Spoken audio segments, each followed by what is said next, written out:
Battery levels are fully charged. Thank you, customer. This area is utterly filthy.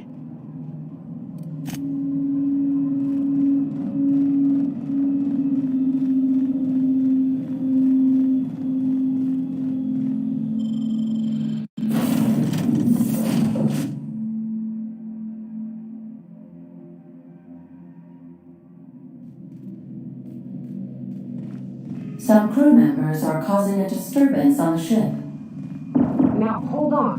What happens if we hit the wall? Most likely the bullet will ricochet, which could be bad. Or hilarious.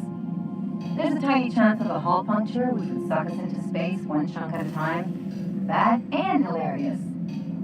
Ugh. Just imagine that makes me sick. That's why we don't miss.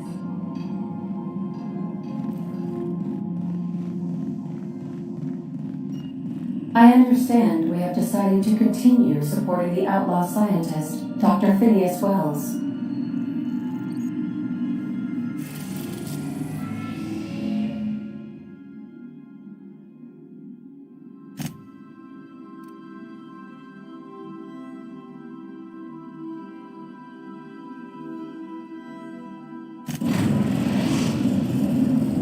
We are now in orbit of Byzantium, Captain.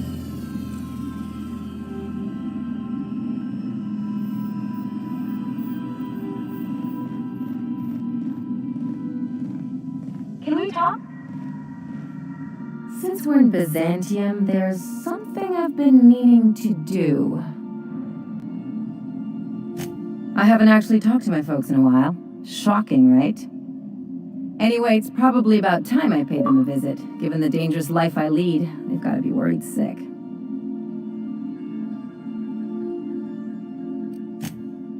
Whoa, let's calm down. I'm not asking for a favor or anything. I'm just suggesting we stop by when we're in the neighborhood. See, I'm originally from Byzantium, born and raised. I know that probably comes as a big surprise.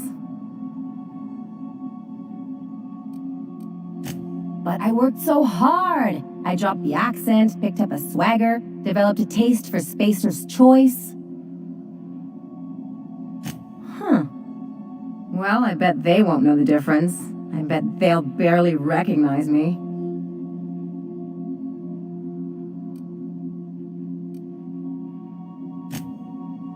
Oh, well, I was thinking you'd come too?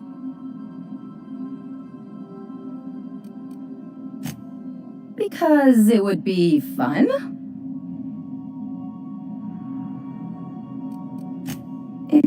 Well, they know me as Marilyn the Surgeon. They don't know Ellie the Pirate Sawbones. But you're authentic rabble. True riffraff. When they see you, they'll get it.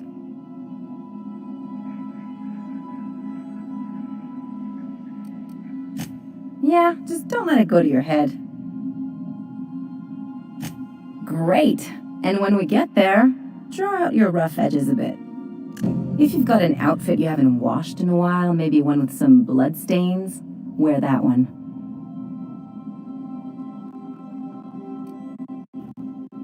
Oh, and help yourself to the good snacks and put your feet on the coffee table. Mother hates that. That's the idea. Anything else?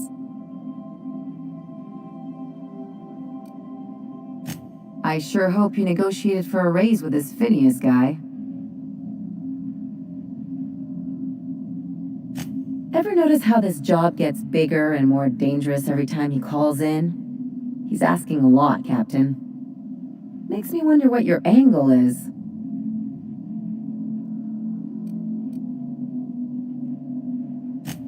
Fair enough. But you should know he's not the only game in town. The board's put a bounty on his head, and they've got more than enough bits to pay it. I've got no love for the corporations, but they know how to take care of their people.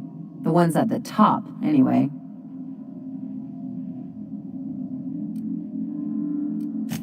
Exactly. You seem to have a good head on your shoulders, so I probably don't need to tell you this, but look out for yourself. No one else out here will. Hey, don't get any ideas. I'm just making sure you last long enough to pay me at the end of this. Anything else?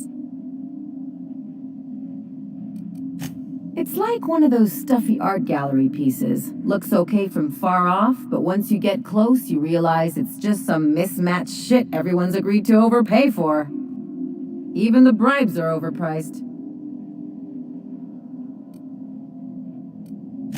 Interesting like a colonoscopy. I trained as a surgeon. More my folks' idea than mine, but I made the best of it. Lots of them, unfortunately. I even sculpted a few. Turns out Byzantines are more concerned with having square shoulders and a good profile than, well, anything else. Don't trust anyone, don't touch anything, and whatever you do, don't show your teeth when you smile. People are extremely competitive about cosmetic dentistry. It can get ugly. The real question is, why didn't I leave sooner? There's all these invisible rules, and everyone spends all their energy just trying not to break them. That's what I said. I'll take stale cigars and rationed showers any day. I was a top-tier surgeon, but I could hardly open a pack of gauze without 10 people signing off first. Now you see why I left. People call Byzantium the jewel of Halcyon, but really, it's just paste. Everything's polished and bureaucracy. Take a close look and you'll see it's deader than anywhere else in the colony. That's what I've been saying. What did I tell you? His down with the man shtick was just an act. No one who yammers that much means half of it.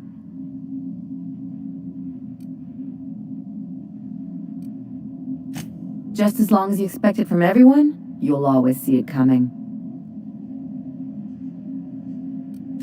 Hard for them to get a knife in your back that way. People look out for their own interests. It's a fundamental law of nature, same as gravity and conservation of motion. See, this is what I like about you. You may not be from here, but you fit right in. You're not helping the scientists because you think that crackpot will save the colony.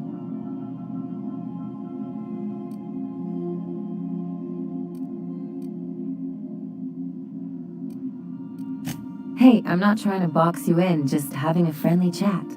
Enough about Harlow, though. Anything else?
It's not gonna fix itself. Don't we have repair drones for that kind of thing?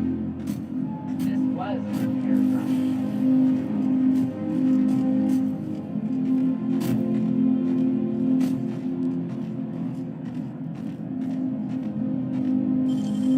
Wish I could do that.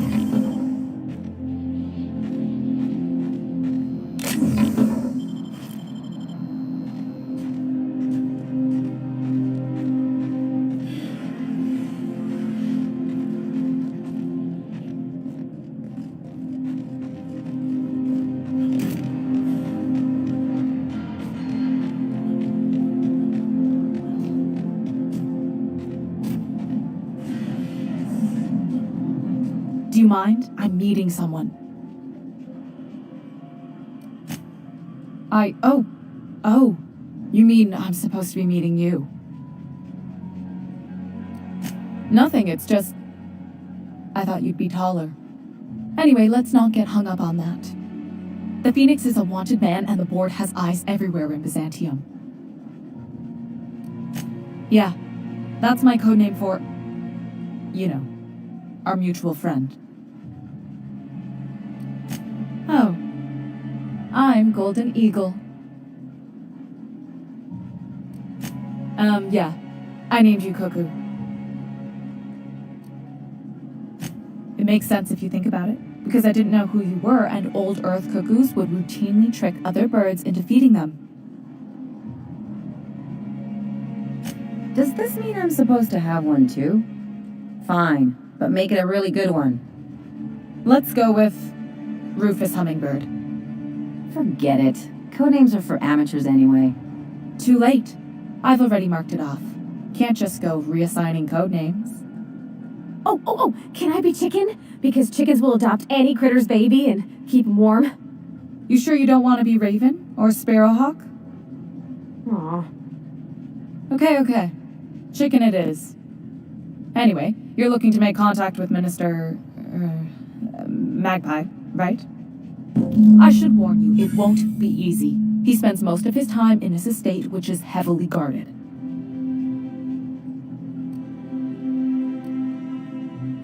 I've always been fascinated by birds.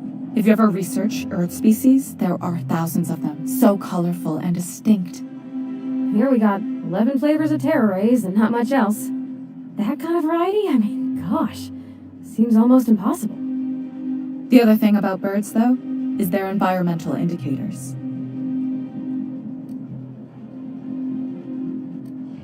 Exactly. I started thinking about everything we see around Halcyon, and all the things we don't see. For starters, you rarely come across anyone living in Byzantium who wasn't born here, even though we get ships in all the time. Trust me, anyone with a lick of sense gets out of here as soon as possible. But most people don't. In fact, most people stay exactly where they start. Doesn't that seem strange to you? And then there's the way nothing gets fixed. There used to be a suggestion box around here. People would drop ideas in. Nothing ever came of them, of course. Sure, that part is. That's why they install shredders in those boxes, after all. But one day the shredder broke. No one came to fix it. And since it wasn't working, we didn't have anywhere to file our complaints. So you can imagine how messy things got. I bet your repair folks couldn't find parts. Back in Edgewater, I'd have to take something apart just to put another thing back together. Might have been the paperwork. Here, you have to append forms to your forms, and law help you if there's a single dash out of place. At first, management put up an out-of-order sign, but that just seemed to worry people, like they were advertising something wasn't working. They eventually took the whole suggestion box sign down so that people didn't have any expectations about it. But they never fixed it, never replaced it. Doesn't that seem odd to you?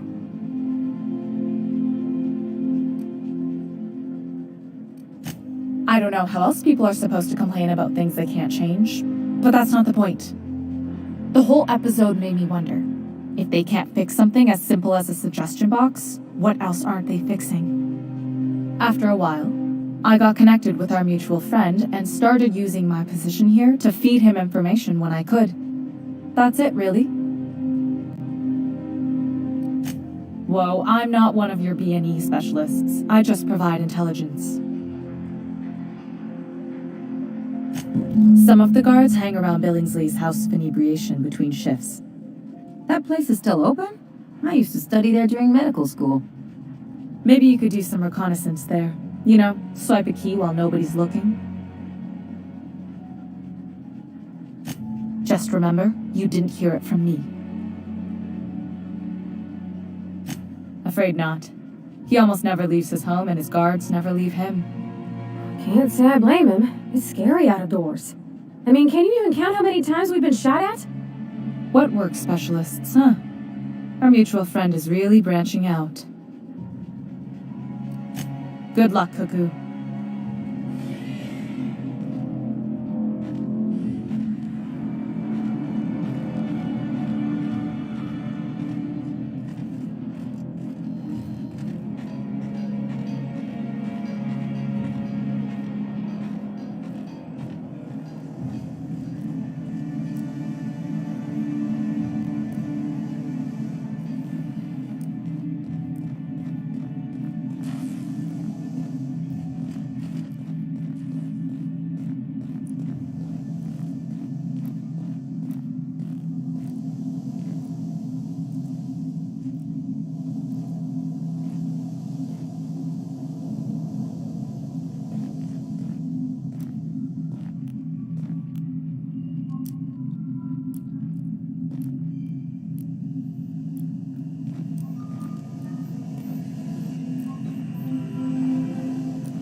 Why can't something exciting happen around here for once? Nothing wrong with stability. It means everything's running like clockwork. Don't you ever want a little fun? Maybe see a marauder ship get blown to bits overhead? What a thing to say. Everyone knows marauders. Hey, you. Yeah, you. Want to be famous?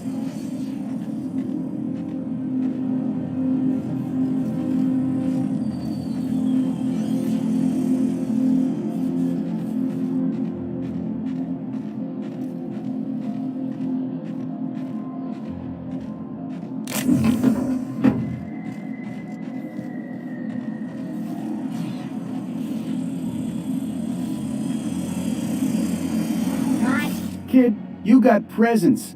Natural magnetism. Know what I mean? Tell you what, You're gonna like it a whole lot more once we start talking bits. Listen, you got an agent? Some kind of representation? A mad scientist? Guy sounds like he's moonlighting. Here's some free advice. If you want to make it in this business, you gotta work with professionals. Listen, you got a real special quality, raw energy. I see you in pictures, kid. I'm making a feature, Space Pirates of Moros Prime. It's gonna be a hit. But we still need a star. And I think you got the chops. Ah! Captain! You're gonna be in pictures! Already got an entourage, huh? Way to get ahead of the game. So what do you say? You ready for the chance of a lifetime? Terrific! We're holding auditions at the studio. Head to Odeon Pictures and take the elevator. You're going all the way to the top, baby.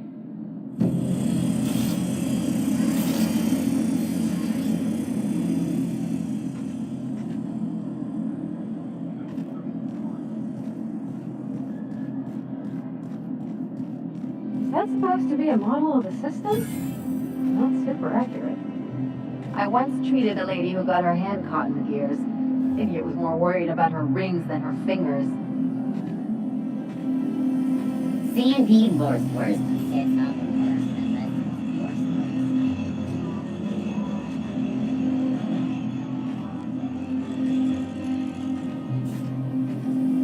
Spacer's choice. It's not the best choice. It's the Spacer's choice.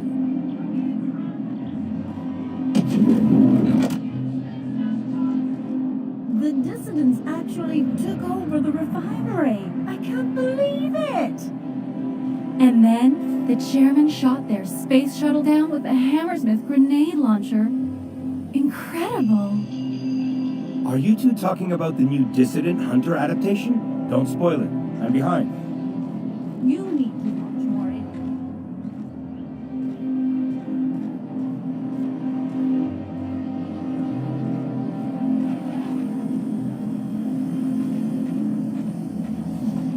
C&D near maple syrup.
Spacer's Choice dehydrated water tablets. Just add air. Now available in carbonated.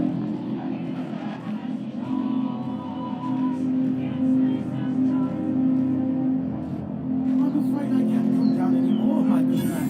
I'd have to request a council waiver, and you know how careful the table is. Don't I ever, my dear fellow? Why, I spent 3 hours filing a discussion authorization just to commence our little tete-a-tete. How we suffer in the name of commerce.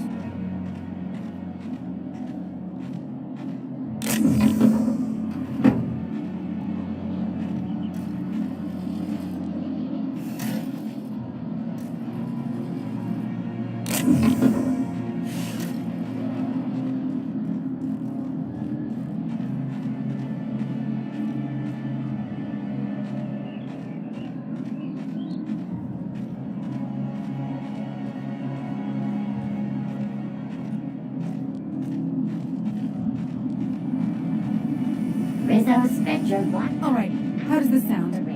Oh, I'm sorry. I didn't mean to walk into you like that. Oh, Ruth Bellamy? I simply adore your work. We've been over this already. You can't rehearse running into Ruth Bellamy. It's not going to work.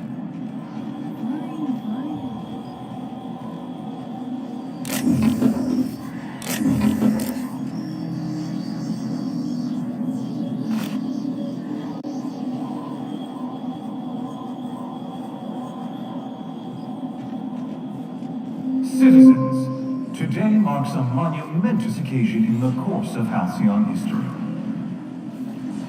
After a deep and thorough examination of our budgets, revenue streams, and predictive models, we are publishing our yearly success report. Profits are soaring, promotions abound. Thanks to your continued hard work, Halcyon is healthier and more productive than ever. In the coming months, the Zambians will be sure to see the many rewards reaped from your diligent labor. Once we nail down the details, I can't wait to share what's in store. Contraption does nothing in this city work anymore.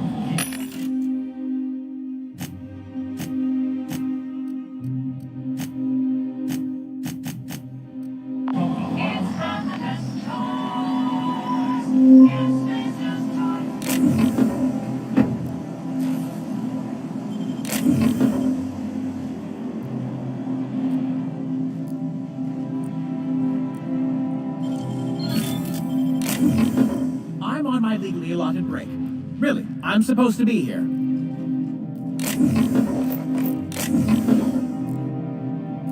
Oh, what are you doing here? Nothing. Why? Does it look like I'm up to something? Laws, I knew it! You got me. I'm caught, aren't I? I work in the lab at the Ministry of Accuracy and Morale. Some of my sprats went missing, but it's not my fault, okay? Maybe I let them out more often than regulations allow, but they need to stretch their little legs. And so what if I occasionally forgot to latch their cage? Everyone gets a little distracted now and then.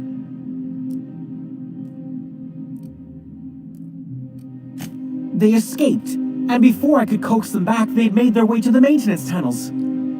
Even if I did dare go down there, they're among all the common sewer sprats and exterminator mechanicals.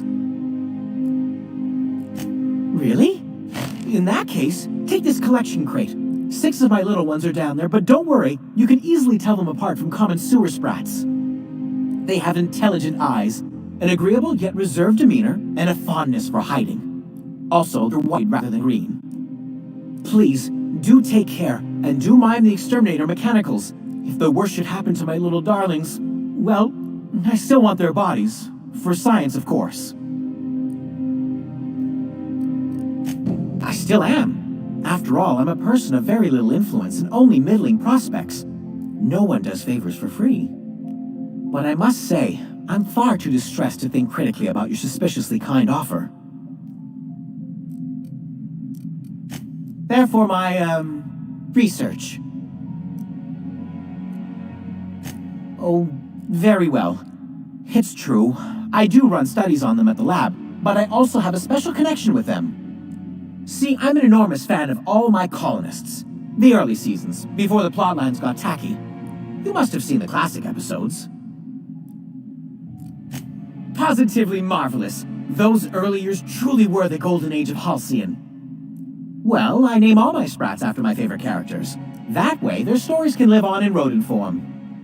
So you see, it's imperative that I get them all back.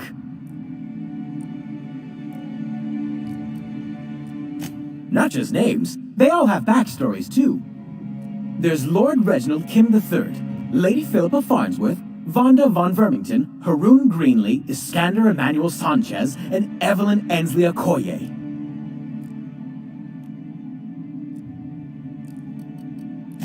She's a member of Farnsworth Incorporated's regulatory board. A wise woman with a sharp tongue and a heart of gold.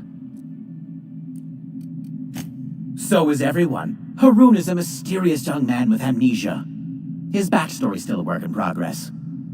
Iskander is Lady Philippa's trusty assistant. He's trying to seduce Vonda. She's an ambitious shareholder in Farnsworth Incorporated who wants more than stock. Or does she? It's difficult to tell what exactly she's after, but she is trying to seduce both Lord Reginald and Lady Philippa. Ah, she's the chief executive of Farnsworth Incorporated and a fearless captain of industry. He's a mercurial shareholder. They're in a rather tumultuous marriage contract. Something else? To deal with the sewer sprats, of course. They're quite the nuisance. Well, to maintain things, of course. Like big, humming machine things with gears. And pipes. Water pipes. Air pipes. All sorts of pipes. That's why they connect the city from the Acropolis district to here. Everyone knows sewer sprats carry diseases, and the exterminator mechanicals have been known to fire on larger targets. Why they'd do that when they're only supposed to attack sprats, I've no idea. But there are rumors. Some people say there are strange things in those tunnels. Assassins, a room full of murderous automechanicals.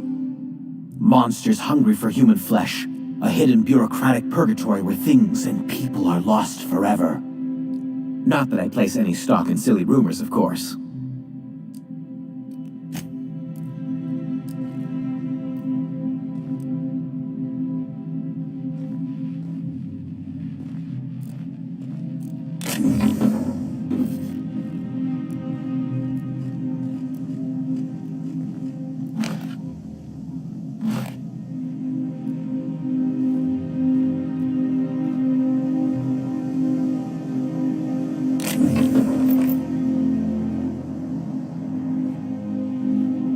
My dear fellow, you've no idea how our production has suffered. Why, the loaf...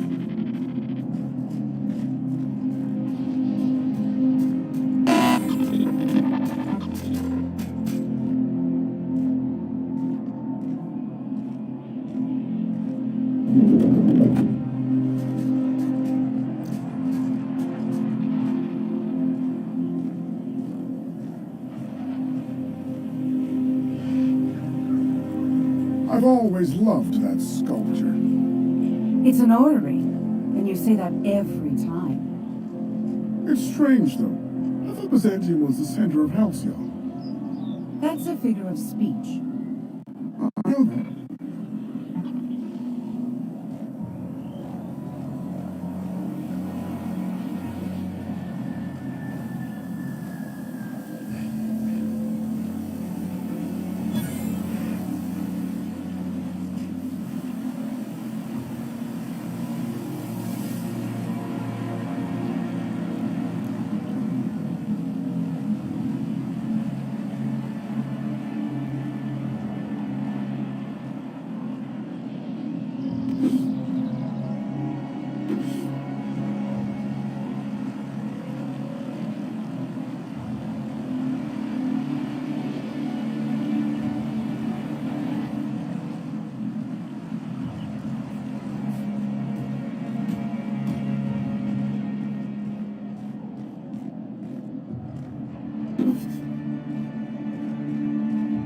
I love Byzantium. Where else are you going to find art?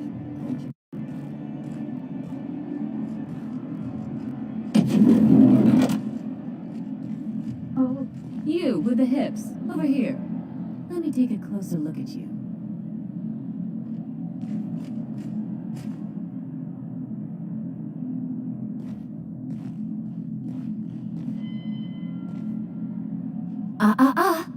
Don't speak. Hold that posture for a moment while I admire you. You have a natural contrapposto, my dear. The way you rest your weight against your hip suggests a certain rugged charisma possessed only by the mighty primal and the well-traveled spacer. Splendid. I love it. Ah, Celeste, you've done it again. I knew from the moment I laid eyes on you that I'd found my muse. I'm Celeste Jolicoeur, and you, my dear, are exactly what Byzantium needs. Darling, you and that brutish swagger of yours have been on my mind the moment you stepped into my studio. I'm working on a new line of clothing that will shock this city to its core, and I'd like your help. What do you say, my dear? Care to make history with me?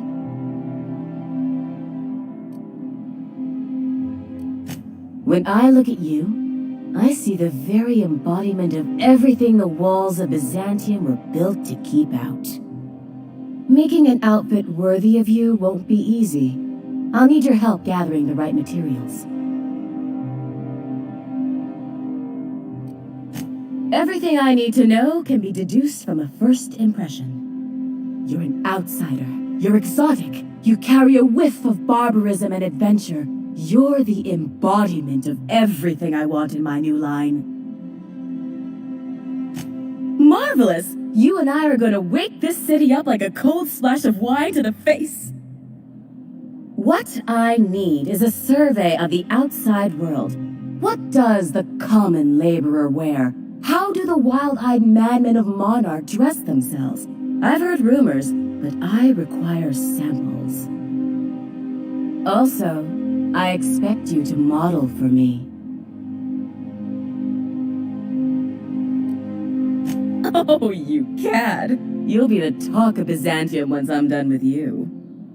I'll need you to model for me the following: the apparel of an iconoclast, the armor of a marauder, and a full ensemble of spacer gear, helmet included. And when I say spacer gear, I mean an outfit worn by real spacers, none of that garbage Spacer's Choice pedals. You have the bearing and demeanor of a born model. You're going to absolutely murder this job.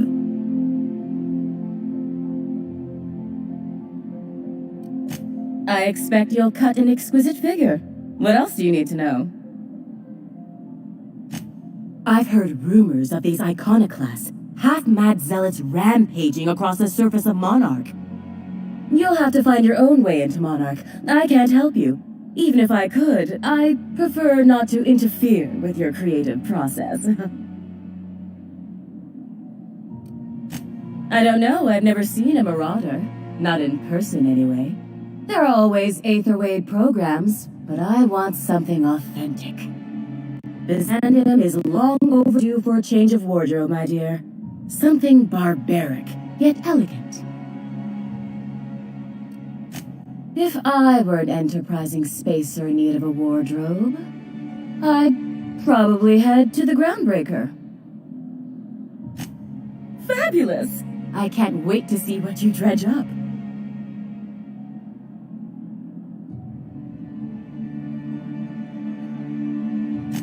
You don't gotta be so forward about my reasons, Captain. Let me get a good look at you. Turn around, please, darling. My word. Such muscular shoulders. You're a vision, dear. I am no such thing, ma'am. Nonsense, you're absolutely lovely. Now, I have just the thing for you. Let me do a back-of-the-envelope calculation. Materials, labor, licensing and copyright. There.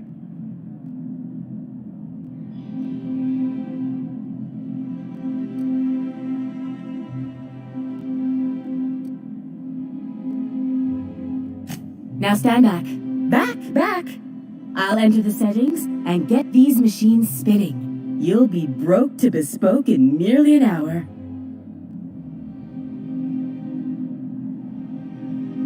And there we are, my darling girl. I wish you a splendiferous evening. And if you don't mind my asking, have you any interest in modeling?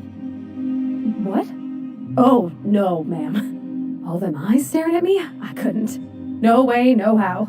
I get scared just thinking on it. I wish you weren't so shy, my Violet. You truly are beautiful. I hope your date sees that as clearly as I.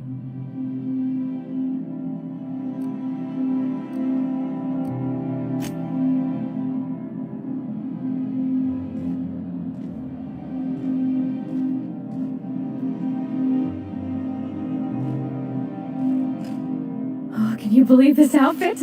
It's so handsome, I'm almost afraid to touch it. Well, I guess that's everything then. this time. I just have to actually do it now. You know, there's a part Junlei's been looking for to fix up the air cyclers. They only carried them on big colony ships, like the Hope.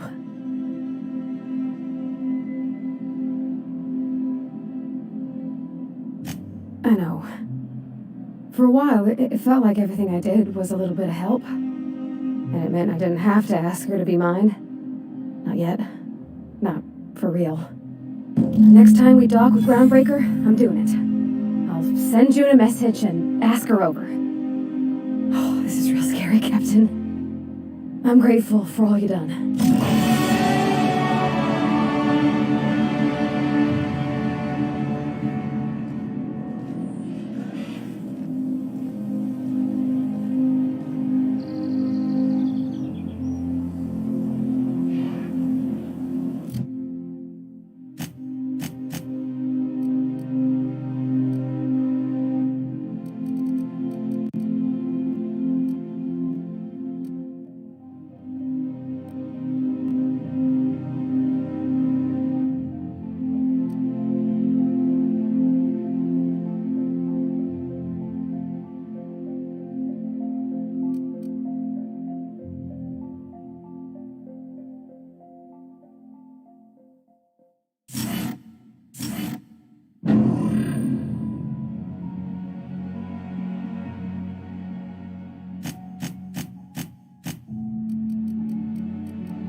Remember that stranger I saw in the square?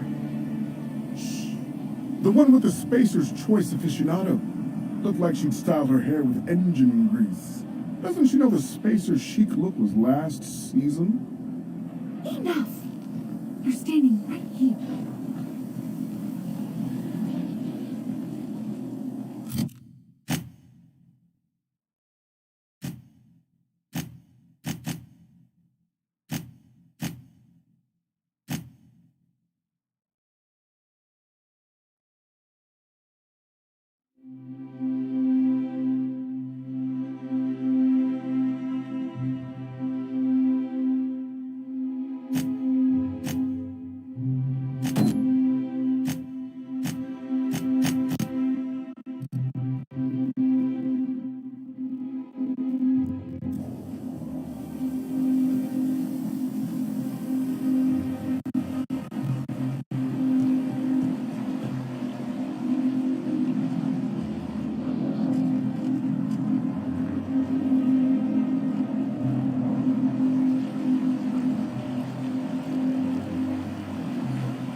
You and your pen pal seem to be getting along.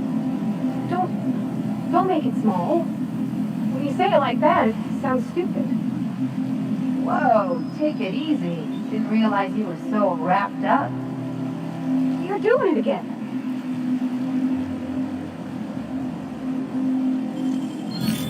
Nice going.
look fancy, but inside, just marble and existential emptiness.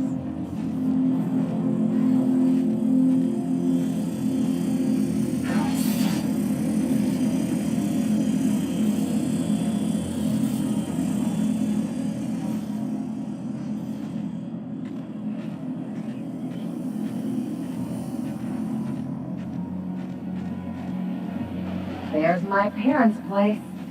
Smell that? Industrial-grade cleaning solvent in desperation.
Marilyn, is that you? Laws, we certainly didn't expect to see you like this. And I didn't expect you to renew your marriage contract. But we're all full of surprises today, aren't we? Speaking of surprises, you should meet my new friend. We've been running around the system for a while now, stirring up all sorts of trouble. There you go again, Captain. Always menacing polite society. Anyway, you're probably wondering where I've been all this time. Not exactly. The last few years have been a bloody haze. You wouldn't believe the messes we've gotten ourselves into. Right?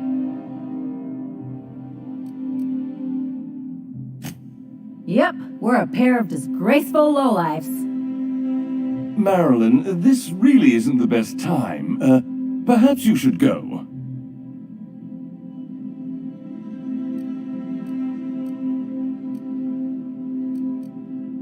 We'll stay as long as we like. And while we're at it, we'll drink your expensive hooch, wear our outside shoes all over your nice floors.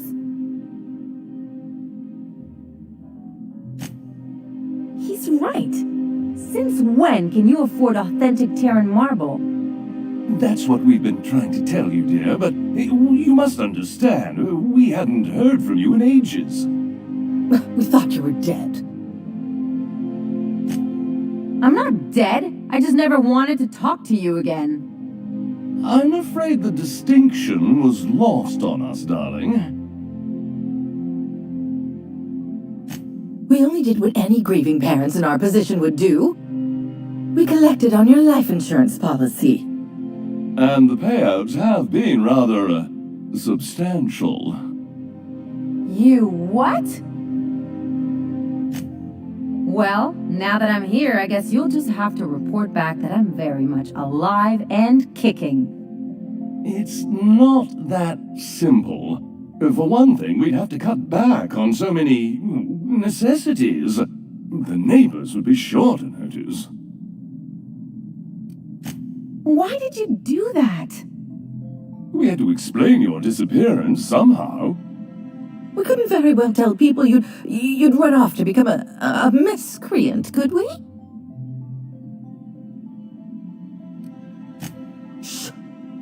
Everyone could hear you. We concocted a story about Celeste Jollycurl designing a pair of 12-inch heels for you. One of a kind, naturally. That led to your tragic death when you tripped and broke your neck. It was quite the story. People were talking about it for weeks. Couldn't you have at least made up a better story? Something with pirates or raptidons? And what are you gonna do now that we're here?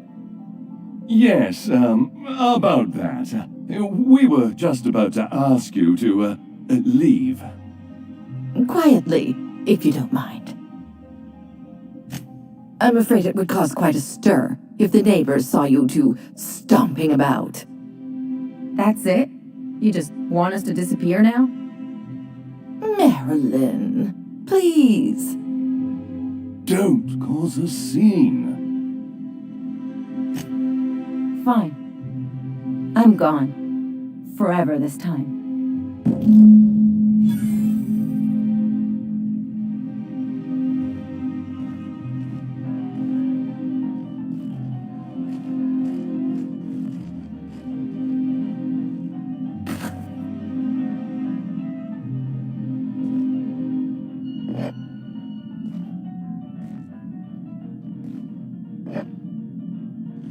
What do you think you're doing?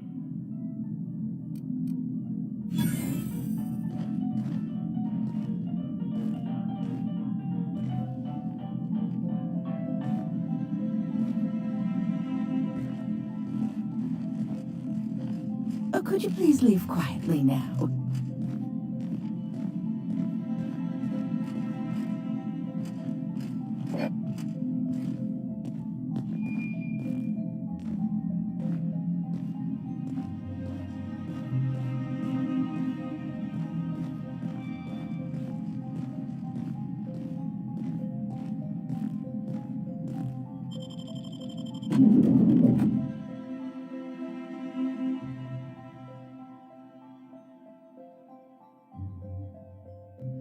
Can we talk? Can you believe those two? We'd hardly been there a minute and they turned us out like yesterday's garbage.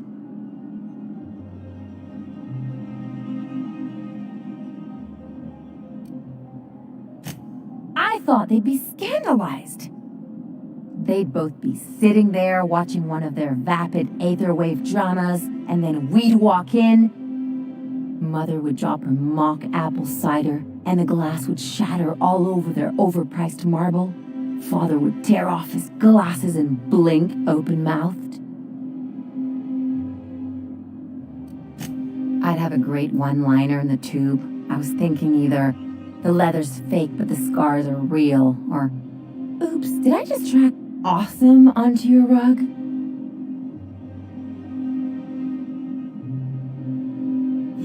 Yeah, I'm gonna use that one day.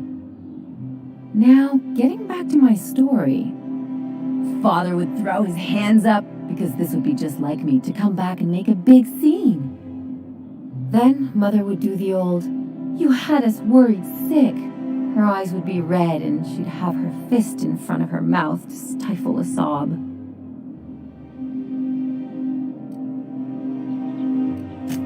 I don't get mopey.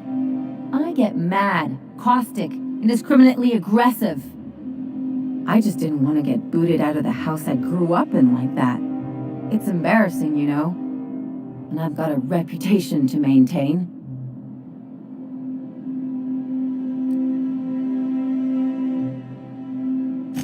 I'd love to know how you describe getting kneecapped.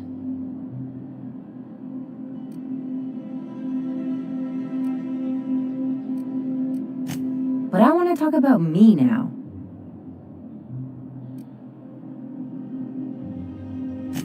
I always thought I knew that. Didn't realize it would take getting stabbed in the back to really get it.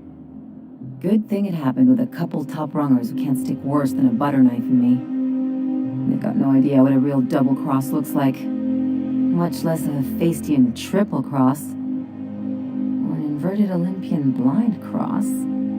Wait a second. What if I could get that money?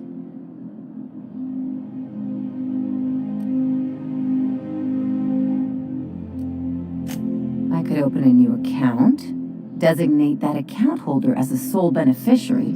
All the payouts would go to me. I'll make money without doing a thing, and I'll get to cut them off.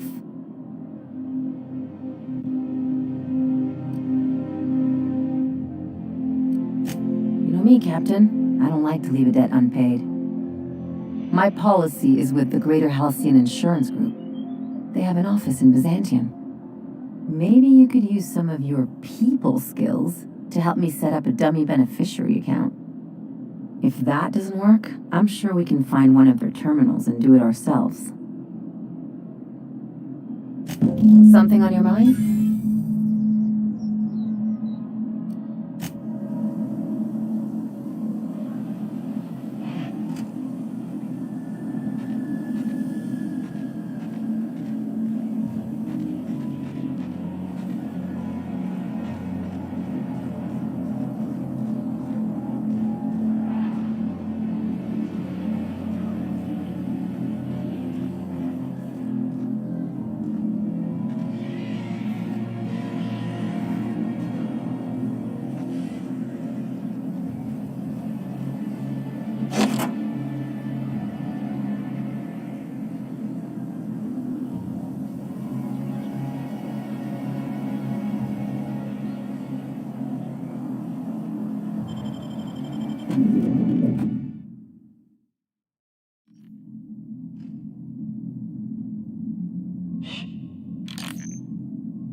You think the Privy's gold-plated too?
Basement. If someone back home wanted to make a secret lab, they'd have to put it in a closet.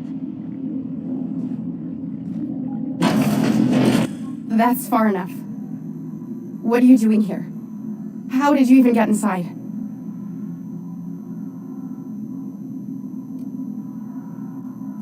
You're in my house, and I'm not fucking around. Start talking. My what conspiracy? Let's talk about this. Please, I think there's been a crucial misunderstanding.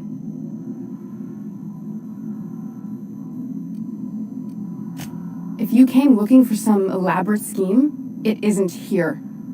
All I'm doing is trying to keep Halcyon alive. What are you doing, Doctor? This information is beyond classified. You could write me up in your report. It hardly matters. I'm researching a new way to feed the colony. The crops we transplanted from Earth don't give us the nutrients we need. Our colonists might not realize it yet, but they're starving.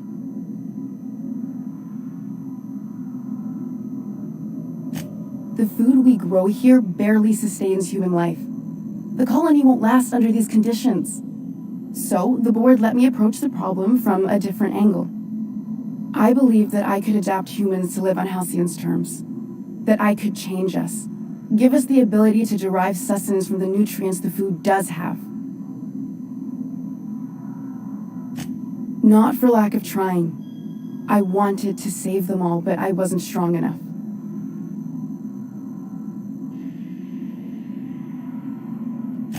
I wouldn't allow us to experiment on convicts or the unemployed. It's wrong, no matter what the law says. Everyone agreed. We accepted the risks. I'm desperate. I've already asked all the best institutes on Earth for help. Years ago, we sent a message out on the Cornelius Vanderbilt, but heard nothing back.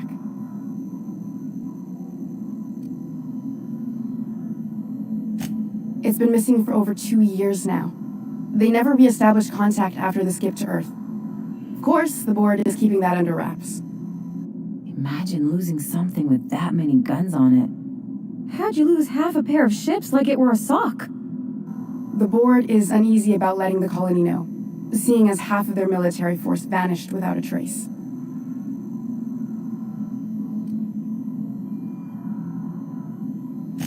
The board also has its brand to uphold. If you can't trust the brand, what else is there? Once we can replicate a success, the board will move to rewire our nucleon. With any luck, our next generation will be eating and thriving off Halcyon crops. Knowing what the board considers a success, that doesn't give me a lot of hope. You really think the board got our best interests at heart? I mean, they say, but I'm just not sure. We haven't made enough strides to advance the plan. Hardly any at all. But we have to keep trying. You could always shoot me. I assume that's why you're here. If I die, there's no one who can reproduce our work. Every sacrifice will have been for nothing. And we'll be no closer to a solution that feeds the colony.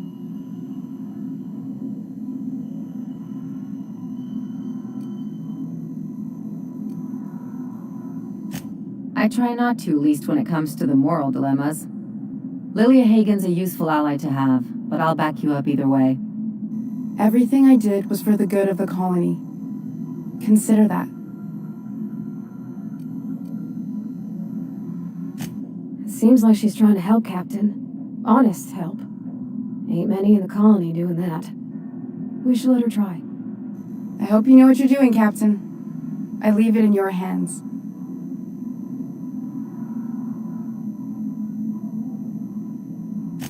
The one on the wanted posters? They say he's an anarchist. A madman, a butcher. I'll do it. Doctor! What choice do I have, Commander?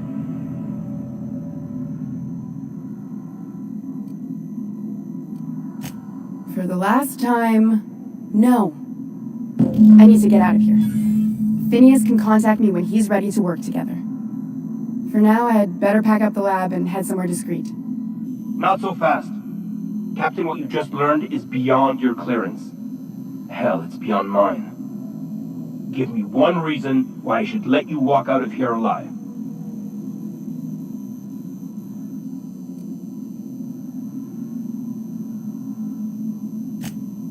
That'll do, sucker. Now move along. The doc has a lot of work ahead of her. Tidying up and such.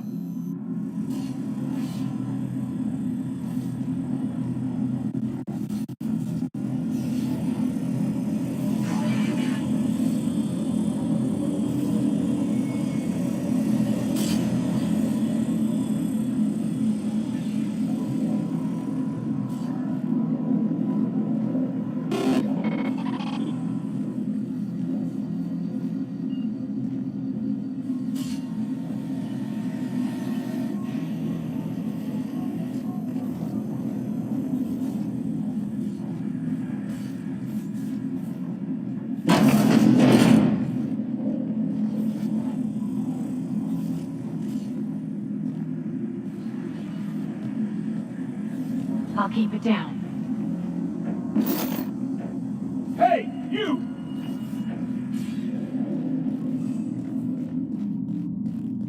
Take your best shot, asshole!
Did you hear? Marjorie Dalton and Archibald Harris are redecorating with real crystal faux windows.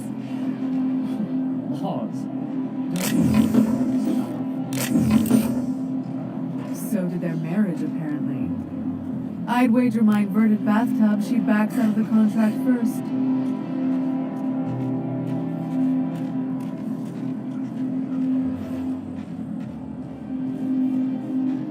You must be joking. Our fair... Oh, there! That's one right there. Can't you just see the stench of impropriety radiating off of him? For the last time, access to Byzantium is impossible without a proper nav key. Now, if you'll excuse me, I need to be...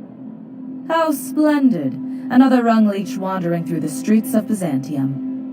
Why, just this morning I thought to myself, as lovely as the gardens are, what they really need is more greasy vagrants frolicking through them. And here you are, frolicking.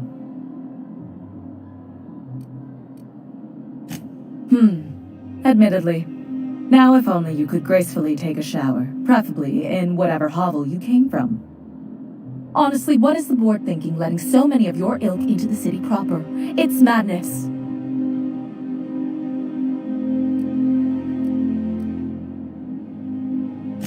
I earned my place here, just like everyone else. My grandfather was the CIO at Tile, you see. Chief Idea Officer.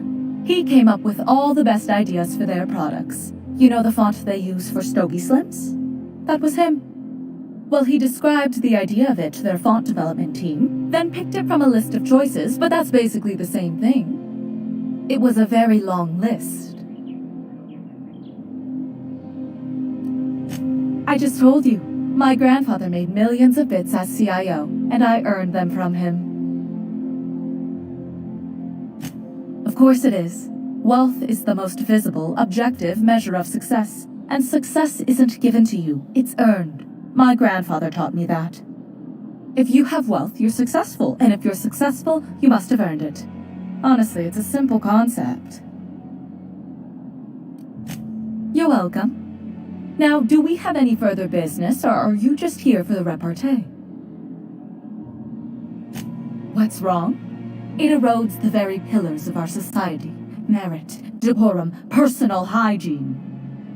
This city is meant for us, the system's finest. We earn its luxuries. But now we are overrun with the unworthy and the ungrateful, and this early retirement nonsense is making it even worse. The worst thing to happen to Halcyon, a contest that gives even the lowliest and most inefficient workers a chance to live in Byzantium. By simply winning a lottery, those early retirees get an exclusive district of Byzantium to themselves. No one else is even allowed to go there. Tell me, how is that fair?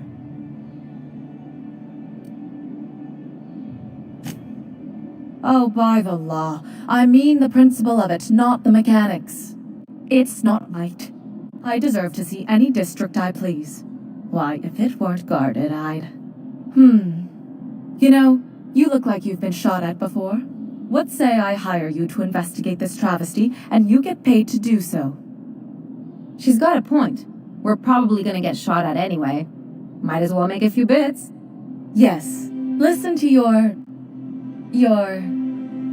What is that person's job exactly?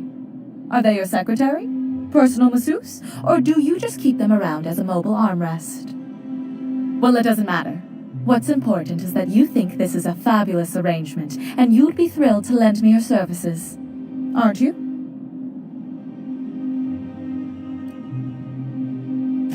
Fantastic. Consider yourself employed, vagrant. I hear the chosen retirees all enter the retirement district via the port landing pad, but it's completely locked down. You'd never get in that way. Unless, of course, you had a wealthy, beautiful benefactor of impeccable social pedigree, which you do. How fortunate for you. These codes will get you past the lockdown. Oh, and don't worry about subtlety. I don't care how you deal with security, just correct this injustice at all costs. The same way anyone gets anything here, of course. I made friends with the right people. Bits might earn you a place in Byzantium, but that means everyone here has little need for more of them. For favors like this, you need to spend... let's call it social capital.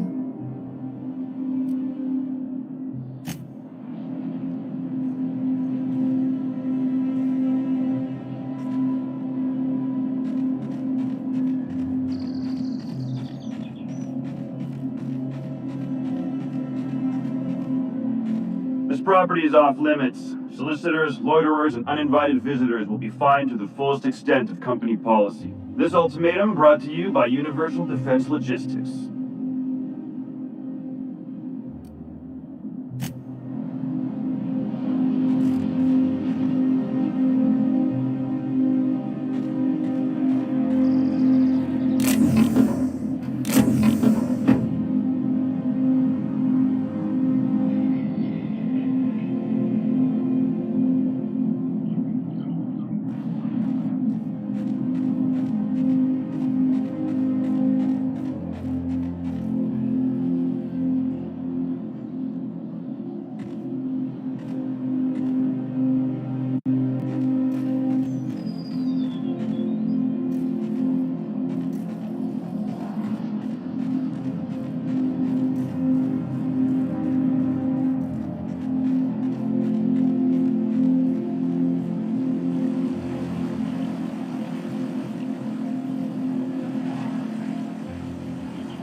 What's down in the block mine?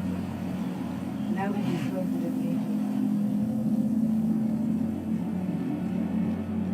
I've always loved that sculpture. It's an orrery, and you say that every time.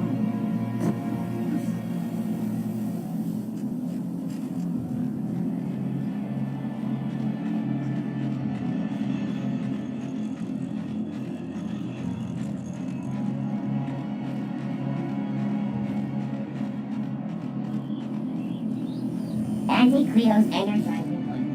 Enjoy 6 cups worth of concentrated caffeine in every dollar.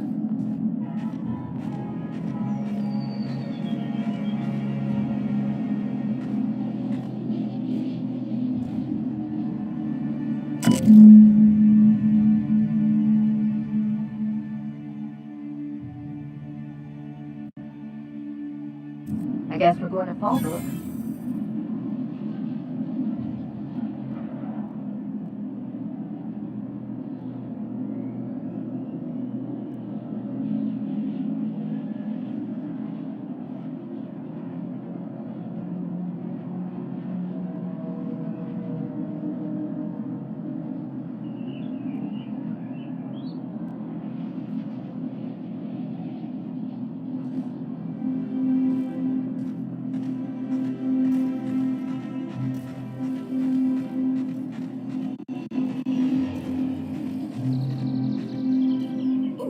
Down there, the new ship. Doesn't look like any of the corporate freighters. But what would they be doing here? And how did they ever get permission to land? Perhaps we'll finally get some excitement after all.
I swear, next time we put in a groundbreaker, I'm gonna do it. I'm gonna ask her over.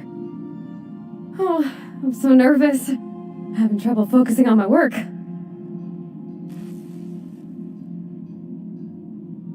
Oh, you mean Sam? He's just the sweetest, ain't he? A real charmer, my dad'd say. Nah, but I've been thinking on one. Gotta get to know him better, I think. Maybe asking what he prefers. It ain't nice to give folks a nickname without him giving you the okay first, you know? Of course, that don't stop Felix.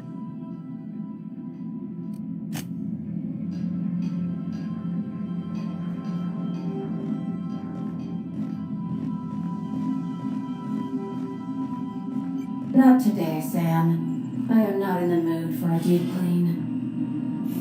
Oh, all right. Some culprit who shall not be named spilled Rizzo's lemon slap on my console.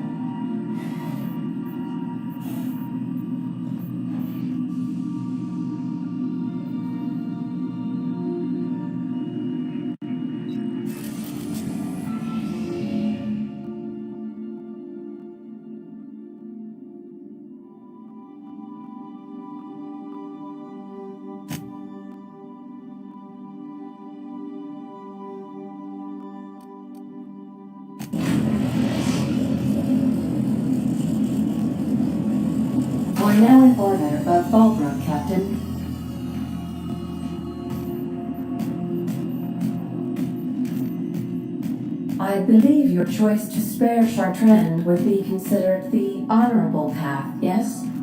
Sublight's money is inconsequential in the face of ethics.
Anyone got a smoke?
looks like a place.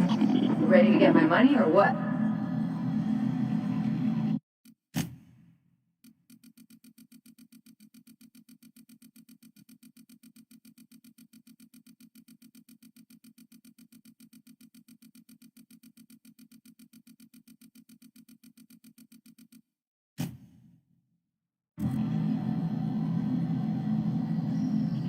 I see you're still in one piece. However, you never know when that could change. Consider our accidentally torn into tiny fragments coverage. Note that all of your fragments must be recovered and must be smaller than a standard bit cartridge for the payouts to kick in.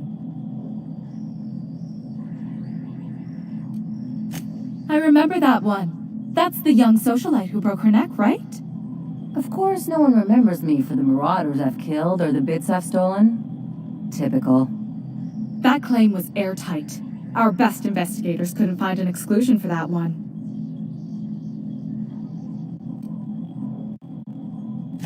Are you serious? Well, we interviewed the parents extensively. They had plenty of awkward childhood stories that illustrated their daughter's clumsiness and capriciousness. Hey, those are entirely made up. Furthermore, the claim spurred a whole line of fashion-related policies. It's become a very lucrative market. You can't, of course. Only Miss Fenhill can assign her beneficiaries. And she's dead. If we let every friend, relative, and acquaintance change a policy like that, people would do it all the time. Imagine the paperwork. Oh, you mean hypothetically? Well, hypothetically, you'd access the terminal in the back room that contains data on all our policies. And you'd, theoretically, add the beneficiary of your choice. But you wouldn't actually do that, of course. That would be fraud.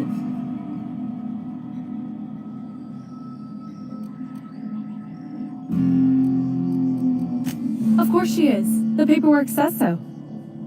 I like to think she's dead in spirit, but technically, legally, and regretfully, I'm still Marilyn Fenhill. That's impossible. By all accounts, she was an elegant and classy woman with impossibly fine bone structure. That couldn't possibly be you. That's gotta be the nicest thing anyone's said to me in a long while. That's for the best. What can I do for you?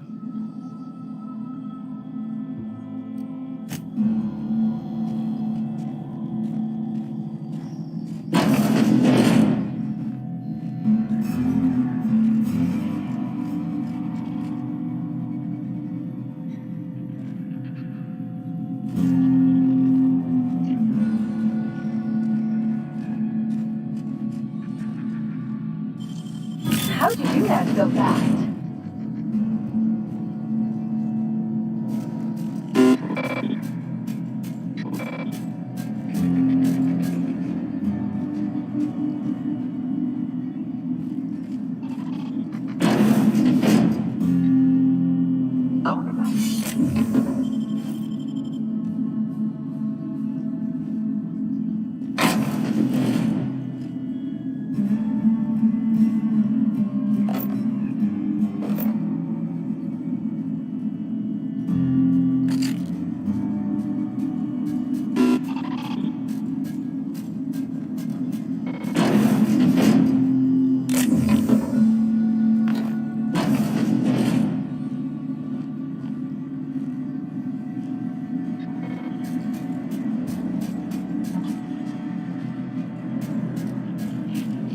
Okay.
to talk. You really did it. Give these payouts a few years and I'll be rolling in it.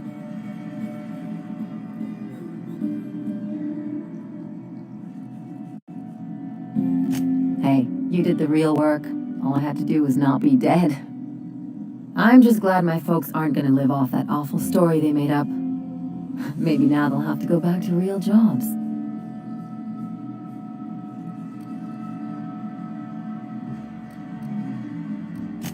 Maybe as line holders or warm bodies? Oh, sure. You've got to wait in line for just about anything in Byzantium, and not everyone has a time or inclination to do it themselves. As for warm bodies, some companies like to keep extra workers on site to look more productive. Oh no, there's lots of paper shuffling and pen clicking that goes on. The really good ones know how to leave sticky notes in just the right places. See, this is why I had to get out of Byzantium. Not sure what comes next for me, though. I've never been much of a planner. You talk like someone who likes lists. Maybe you haven't noticed, but you can't even count on a bribe making it into the right pocket. What's the point of planning for anything around here?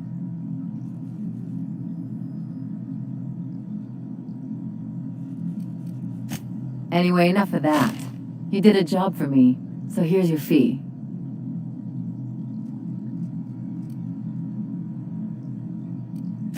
Hey, a job's a job. You know that. That's one of the things that makes you so easy to follow.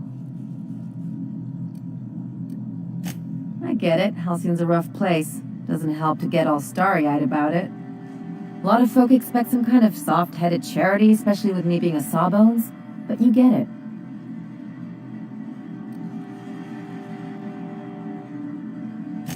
Plenty of sense in that. You know, I'm thinking I ought to find another gig once this one's all done.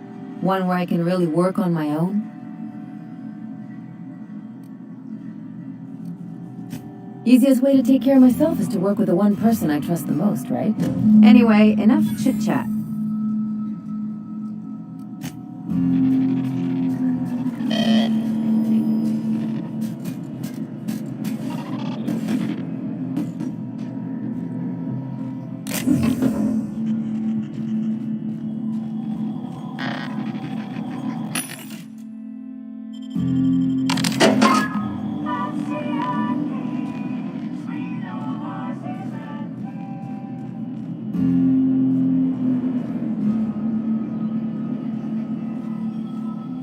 No refunds, no exchanges, no returns. And no whining about it either. If you bloody it, you buy it. Store policy.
Captain, Felix and the Vicar are arguing again.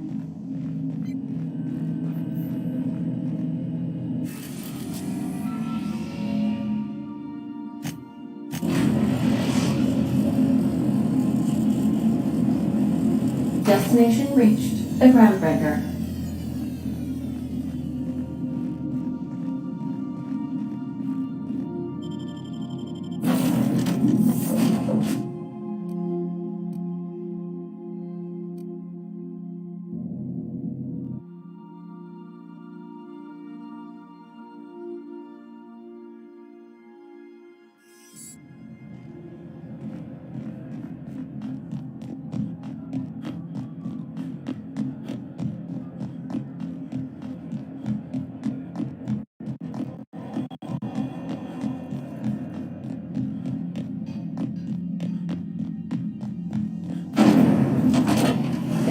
Purpleberry Punch.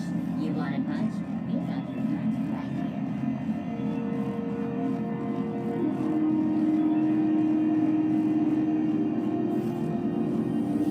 CNP pancake mix. Now requires no mixing. Seriously, don't mix it.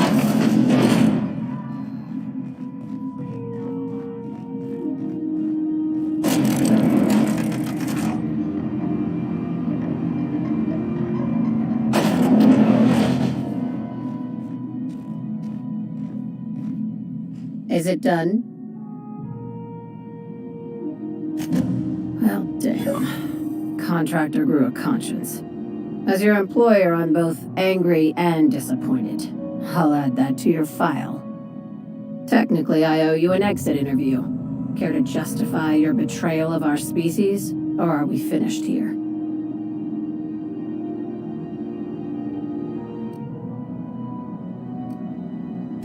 You're awfully quick to trust someone who offed her colleagues and called it a good start. Out of my office. We're done. This is why I always ask for half my payment up front. You think maybe she's got an itchy trigger finger? I don't want to find out.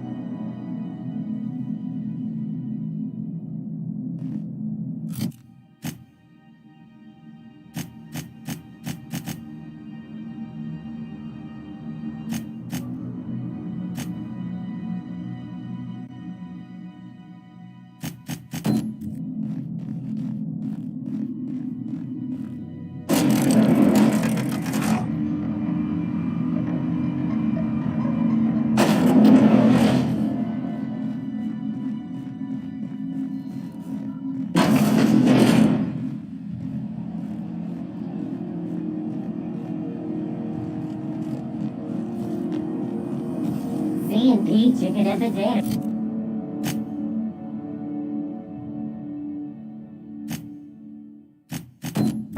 At C&P, we know our C&P.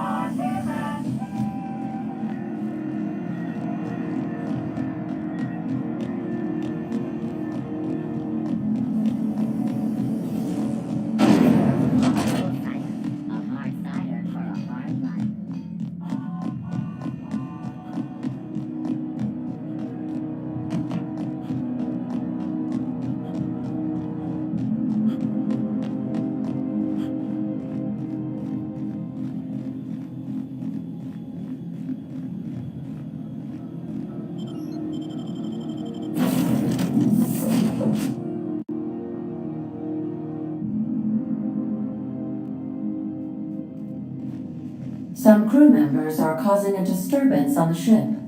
You're adjusting before you pull. You're anticipating it. Of course I'm anticipating it. What if I shoot a friend on accident? That's on account of your stance. You want to lean into it. Embrace it. Work with it. You're in control here, Parvati, not the gun. Don't let a hunk of metal jerk you around. You've been around powerful machinery all your life. You're always in control, right? I guess that's kind of like when the filler's shooting 600 cans of near molten cell tuna down the conveyor while I'm trying to tune a belt.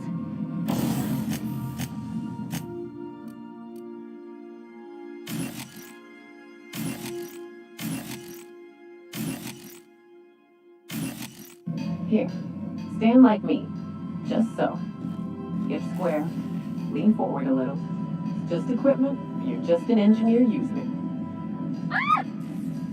Okay. We'll try again later. You'll get it. I promise.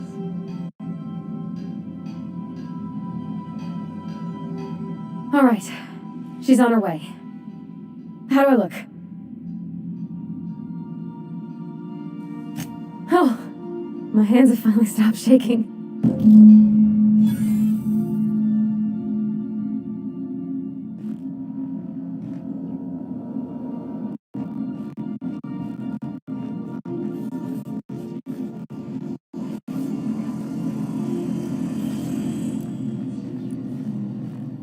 Anyhow, so I told him, Dad, I'm a big girl now. I ain't need your help. I can do it on my lonesome. What did he say to that?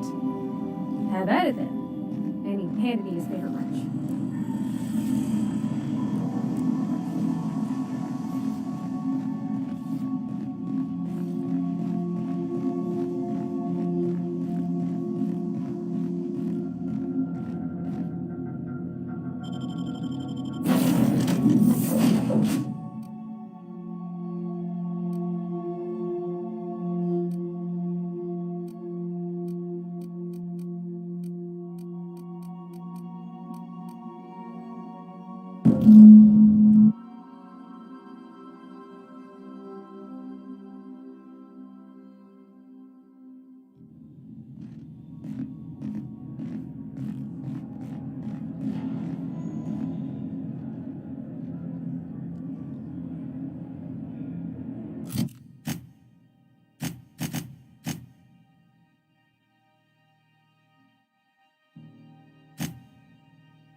Captain, Felix and the vicar are arguing again.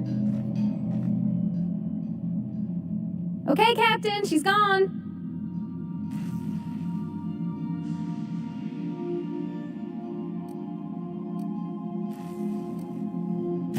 I feel like running laps around the cargo bay.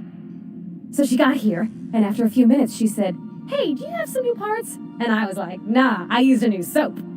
And then she just sort of touched my arm real gentle-like, and then I led her into the kitchen. We both see enough engines in our day-to-day. There's nothing special about sitting next to another one. Even June hardly ever makes it down to Groundbreaker's mess during regular meal times, so sharing the kitchen was special. Well, sure you could see, but I thought maybe you'd want to know some of what was said. You ain't much of a romantic, huh, Captain? When I brung out the sweetheart cakes, June, she got a little teary. But I stopped her because I wanted to say it first. One of us has got to be. We're both... I told her about how she made me feel. And then she pulled out a paper and read a speech.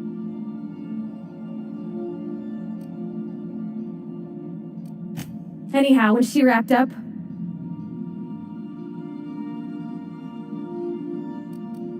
Nope. You've been real patient, Captain. Thanks.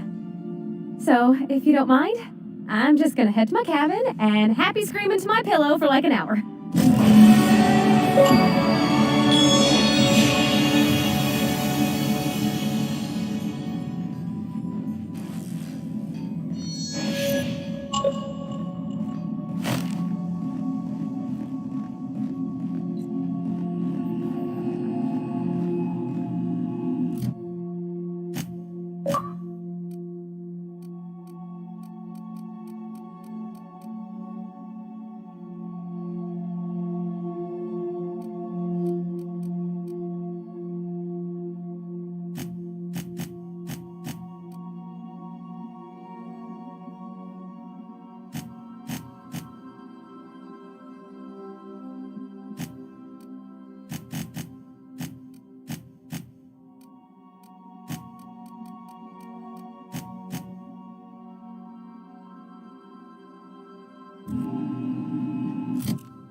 We are now in orbit above Edgewater, Captain.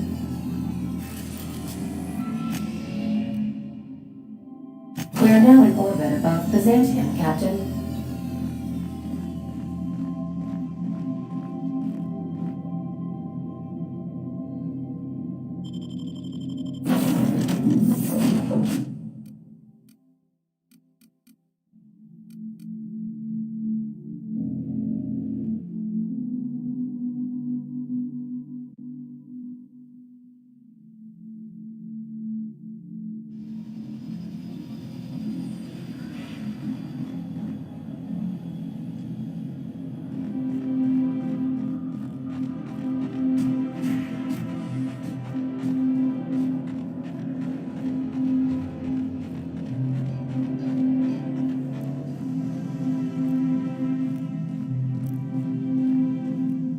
That's the last of them. Finally.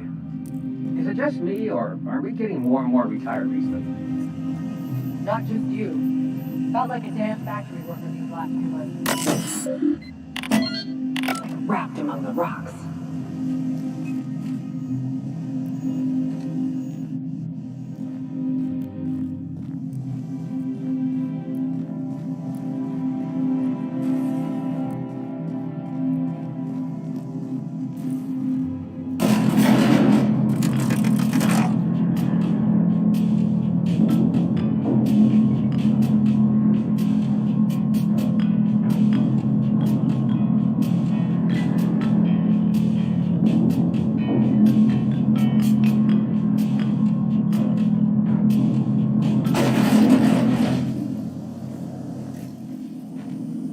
If I spit, think I can hit that mechanical down there? You'll get in trouble. No, I won't. I'll blame it on you.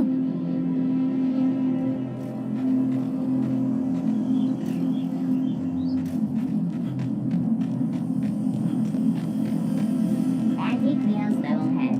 Feeling a little off balance? You need a level head. That episode from a few weeks ago?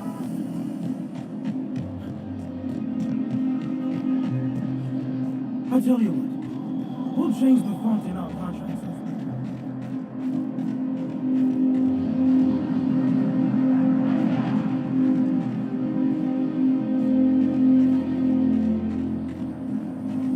Rizzo's Purple Berry Crunch, Sugar Hill Flakes, and Purple Berry flavored Power Nuggets. Now with 12% more crunch.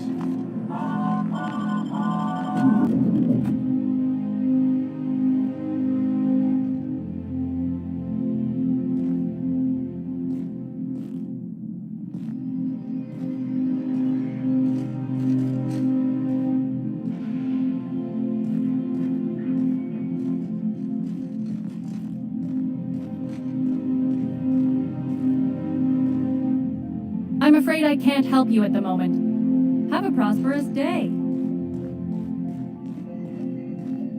A fine day for parcel pickups, isn't it? Welcome to Halcyon Parcel Service. Deliveries guaranteed within standard margins of accuracy. Halcyon Parcel Service is the most dependable parcel delivery service in the colony. You might even say we're part and parcel of Halcyon's commercial enterprise. That's just a little parcel joke. Nope, just parcels. We don't deal in packages. It's very technical. Halcyon Parcel Service strictly adheres to the standards and definitions of packaging as outlined by the Executive Ministry of Accuracy and Morale. We can ship all the parcels you want. But if I start shipping packages, I could get into some real trouble. Handcuffs and hard labor trouble.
System security, but resetting threat level.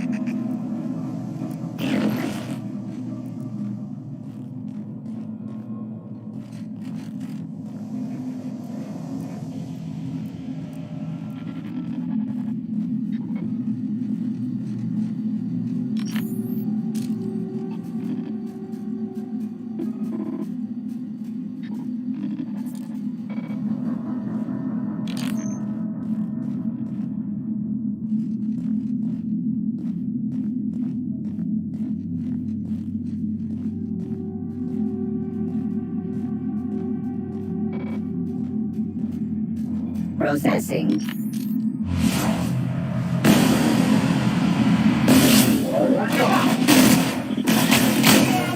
We're alive!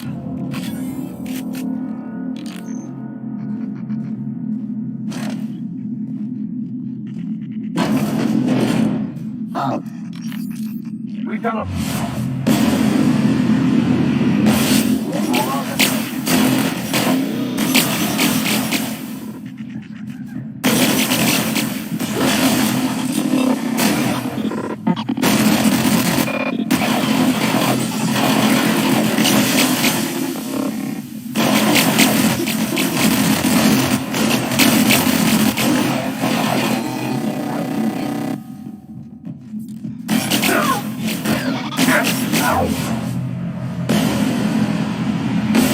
Nice one, Captain!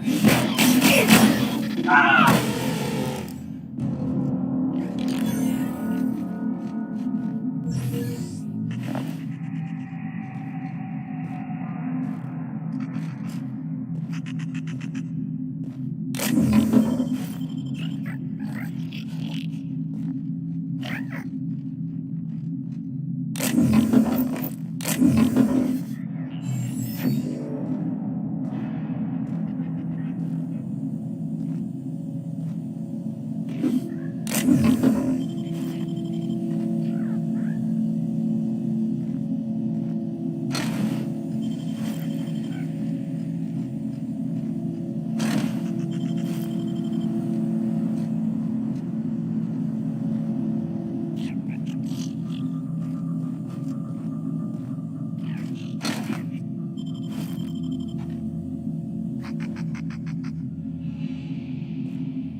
coming!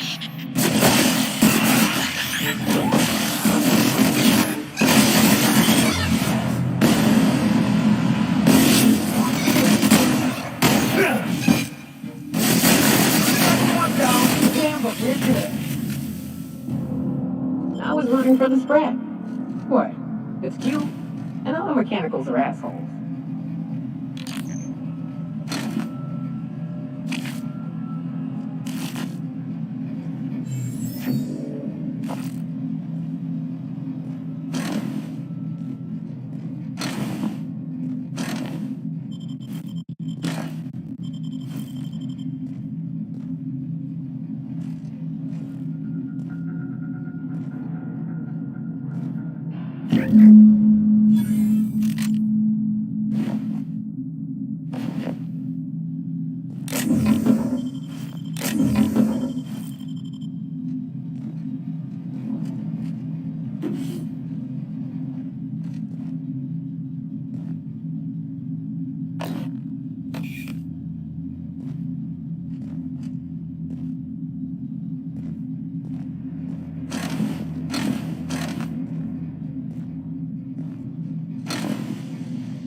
Orders, Captain.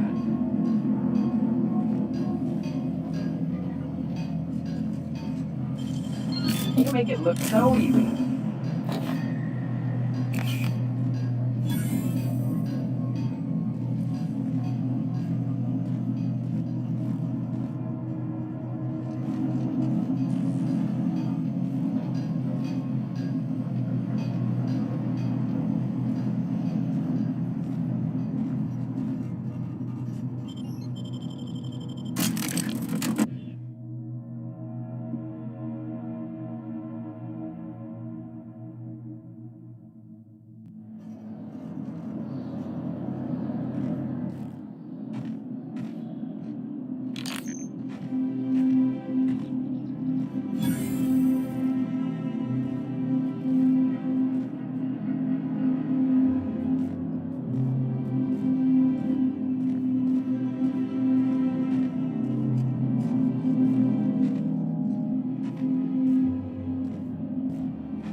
any luck finding my sprats. Truly? Why, this is marvelous! And all safe and sound. Oh, Reginald, Philippa, Vonda, Haroon, Iskander, Evelyn, I'm never letting you out of my sight again. Please, take this. It's not much, but it's the best I can offer for the safe return of my darlings. Now, I've got to get back to the lab before my supervisor logs my absence.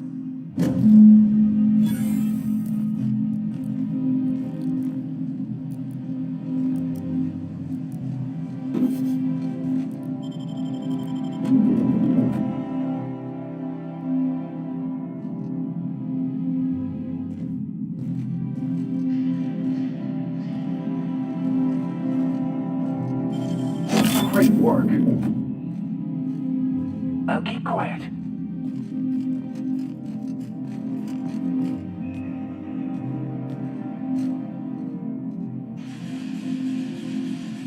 I'm going.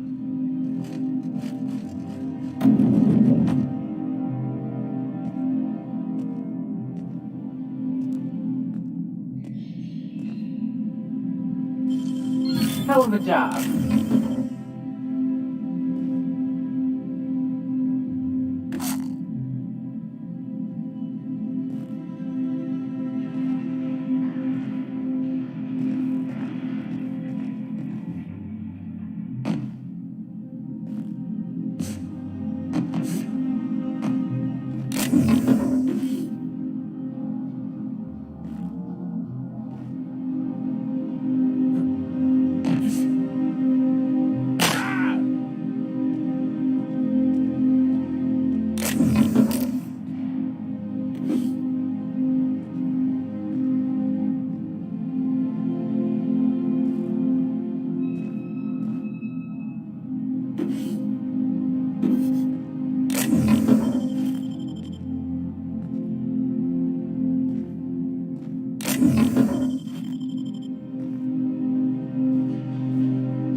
technician and employee who's ever touched this damn device.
Don't they know who I am? A vicar, huh? You a true believer, or do you just like the times? I once was a true believer, but no longer. My recent experiences have opened my eyes to larger truths. I met another believer once. Pushy type. He thought he'd been left behind for a reason. Thought he'd find some kind of cosmic truth in the wilderness. Got himself infected by a mantis and drowned in a sulfur pool. Some truth. Directors. I much prefer the path I took to finding cosmic truth. My colonists. Johnston directed that. Johnston did not direct all that.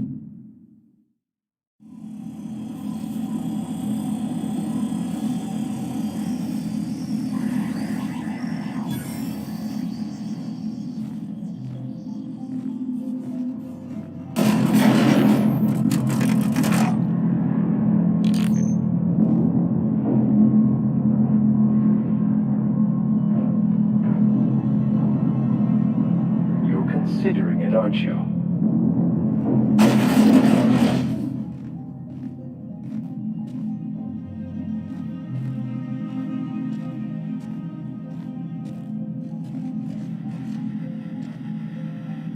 Great! You made it! Listen, I know you're expecting a script, but you're the real deal. Just go in there and do what feels natural. No, don't question yourself. Just feel the scene and go with it. I got a feeling you'll know what to do. We gave the other actors real weapons to keep things authentic. And because Josh is paying to see their logo on the big screen. See, I knew you'd get it. Now go in there, find your mark, and show us what you got.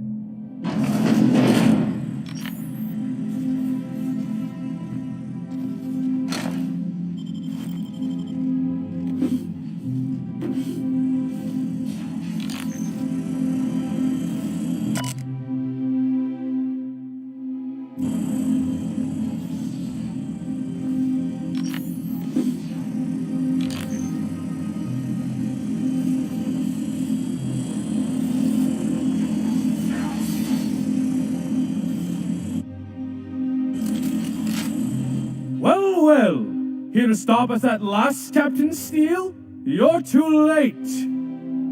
All of this Settlement CNP Hungry Time food pills, same nutritional value but now with added filler, are ours. With their patented stomach stuffing effects and baseline vitamin content, we will be nigh unstoppable. They are? What an unexpected twist! You may have fooled me for now, but not for long. Which side is my good side? Do you remember the last time we faced each other?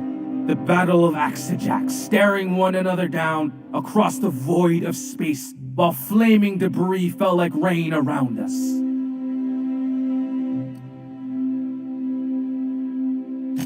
I see you haven't changed a bit, Steele.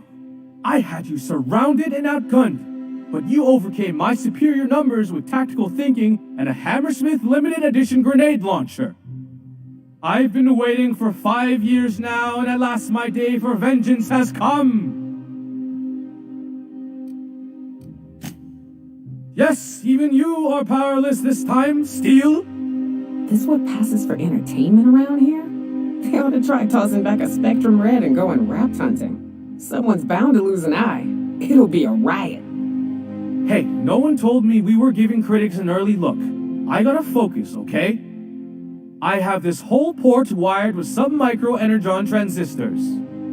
Once we're away, I'll activate the gamma particulate field and the quantaponic chain reaction will turn this whole place into vaporized plasma.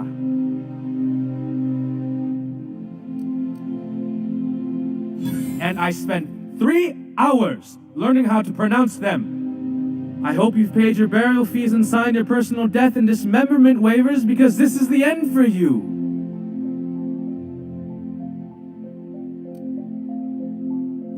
You're not even taking this seriously. I refuse to work like this. I've done Aetherwave spots for Wentworth, I'll have you know. To the break room, everyone. I need my Moab fizzy tea. Cut! That was interesting, kid. Real novel take. Let's take 5.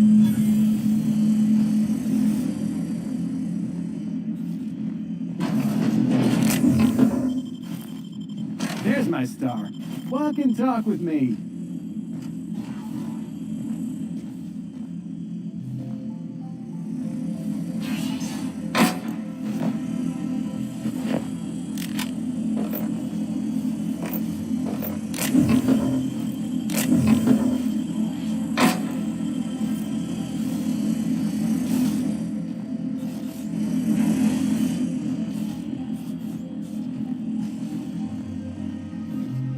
Hey, listen, I appreciate what you tried there. We've got to review your footage before we make a final decision, though. Look, sometimes you just gotta wait for your break, you know? Here, take this for making the trip down here. Don't call us. We'll call you.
Rizzo's Lemon Smuff.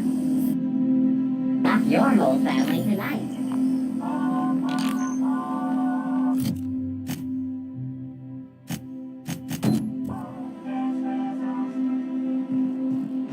Don't you think we ought to go inside? I'm afraid I can't come down anymore.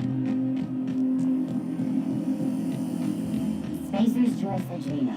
For life, little Asians.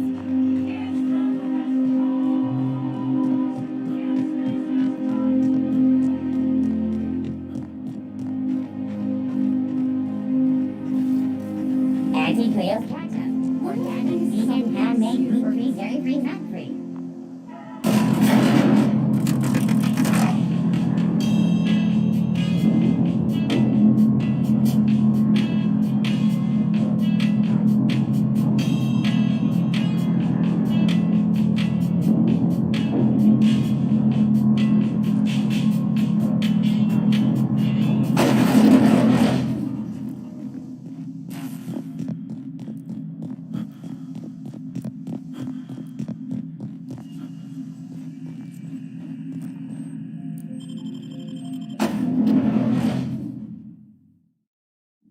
Welcome to the Halcyon Holdings Corporation Early Retirement Center. You, the lucky few, have been selected to spend the rest of your days living the high life in your own private district in Byzantium. When you arrive, you'll be whisked away to your very own luxury penthouse, furnished exclusively by 24/7 Furniture's deluxe Falscowood collection. Some assembly required. 24/7 Furniture is not responsible for any injury, psychological damage, or divorce litigations that occur during the assembly process. After you get settled in, you'll have the chance to explore your new home. Why not go for a bite at one of our many restaurants, like CNP's Blazing Borscht Barbecue or Rizzo's All-You-Can-Crunch Cereal Buffet? Or maybe you'd like to head to the bar and enjoy an ice-cold Zero-G Brew by Spacer's Choice. Zero-G Brew, an ale that's good for what ails you, although in the early retirement district, nothing will. All this and more will be complimentary for the entirety of your stay, courtesy of the Halcyon Holdings Corporation. You won't have to spend a bit. So relax, grab a refreshment from one of our vending machines, and enjoy our specially constructed welcome center. While you're here, be sure to check out the displays for some fun facts about the early retirement program and selection process. Then, once you're ready, enter the elevator at the end of the hall and leave your troubles behind. Today is the first day of the rest of your life. Today is the first day of your early retirement. Congratulations. Welcome to the Halcyon Holdings Corporation Early Retirement Center. You, the lucky few.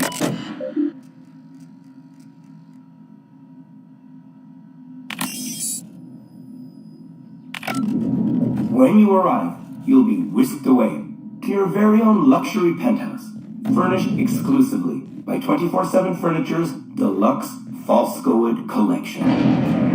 Some assembly required. 24/7 Furniture is not responsible for any injury, psychological damage, or divorce litigations that occur during the assembly process.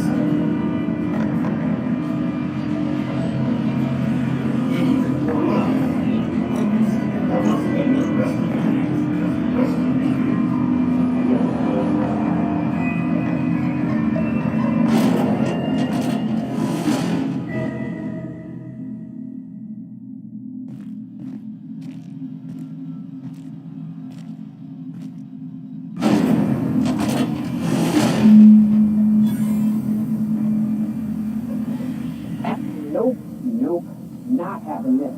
I've been through too many marauder ambushes in my life to die by a trap built by corporate pencil cushions.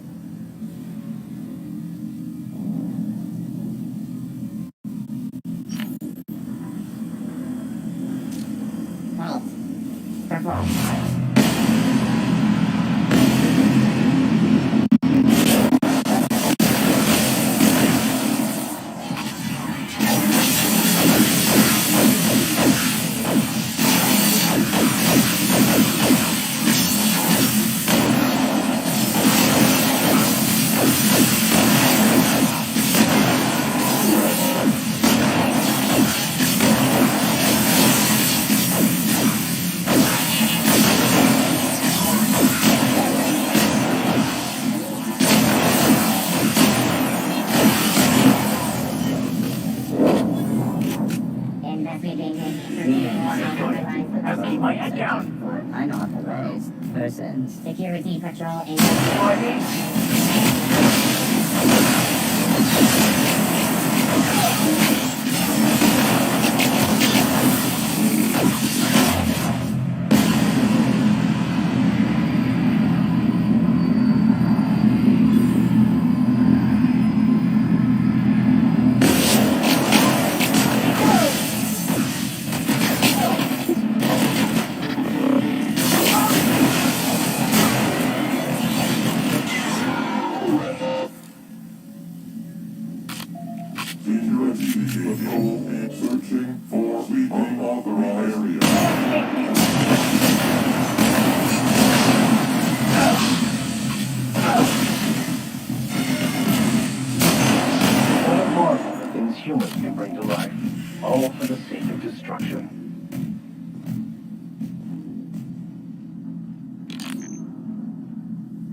Processing data.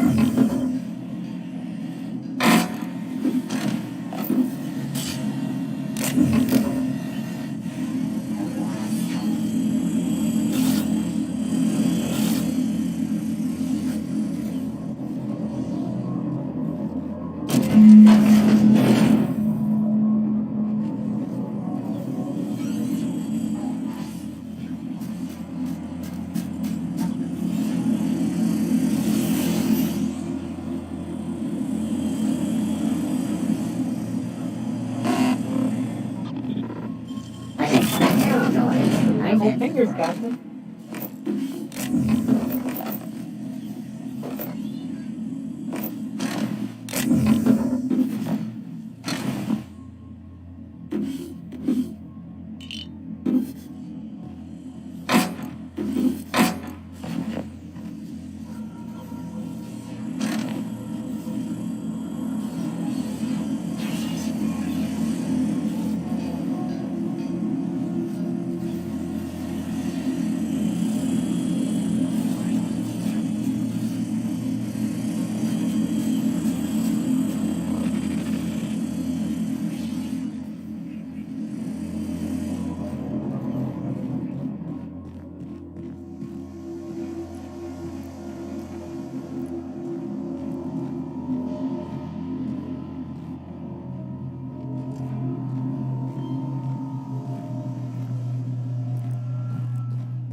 Cortez?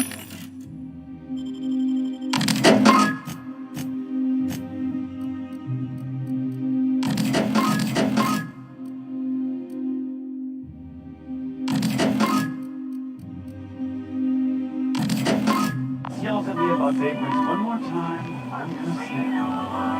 Why do you think I get employed in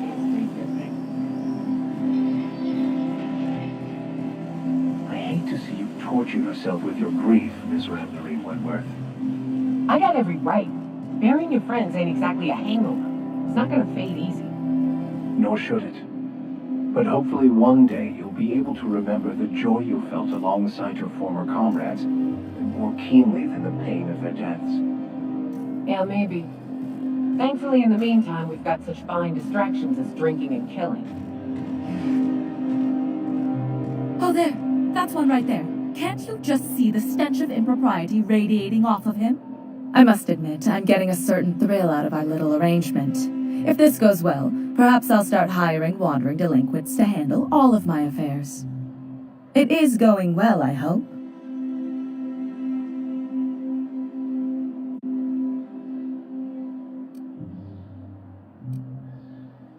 I knew it. I just knew it. What a disaster. Did you get a good look around? What was it like?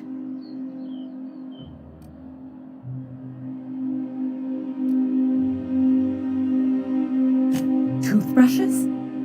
Why, that is positively gaudy.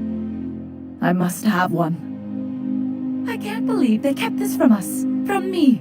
The nerve. The audacity. Here, take your payment. I have to fetch my things. I don't care what I have to do. They'll give me luxury or give me death. If it's meant to be, it'll happen.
You're a deft hand with a mag pick.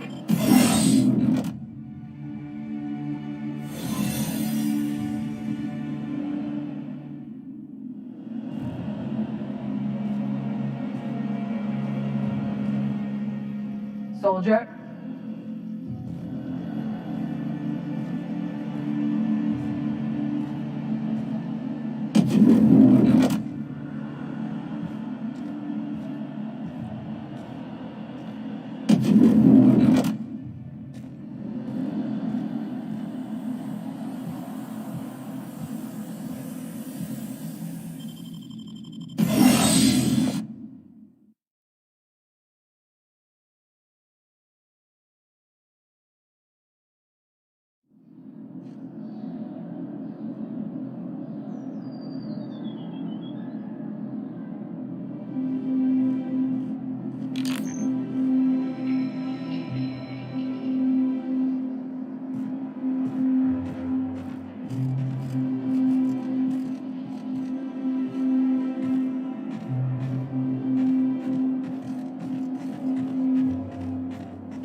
Hey, Max.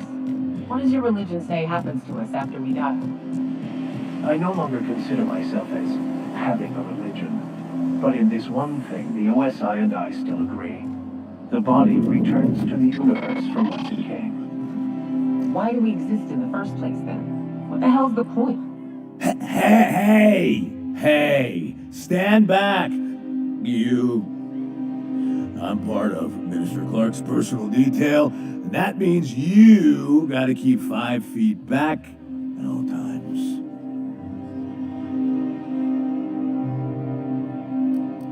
Oh, yeah, it's right here.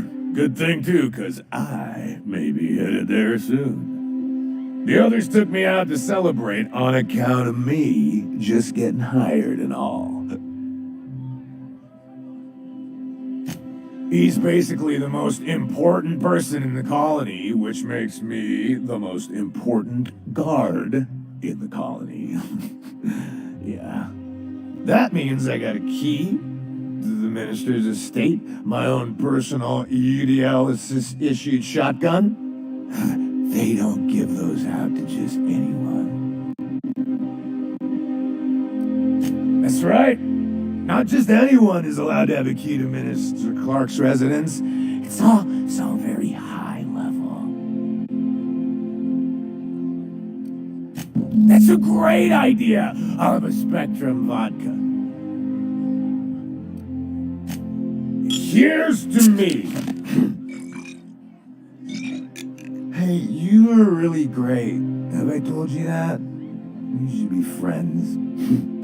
Wow, listen to me. I'm soaked. I should probably slow down before I'm face down on the tile somewhere. Who am I kidding? I could have another. You got another? It's not every day you get your dream job, right? Wow, you got like this crazy energy. Has anyone ever told you that? You're like a Manosaur. You got a Manosaur energy. Oh, Lost. I gotta stop. I'm seeing at least 2 of you. Only 2? You got a ways to go. Have you always been here? I didn't see you a minute ago. Oh, he's, medium height with, like, medium colored hair and, like, a kind of a medium face. Just like in his posters. Everyone tells me he's very private, okay? Besides, I just started. I really shouldn't. I'll have the worst hangover tomorrow if I don't stop.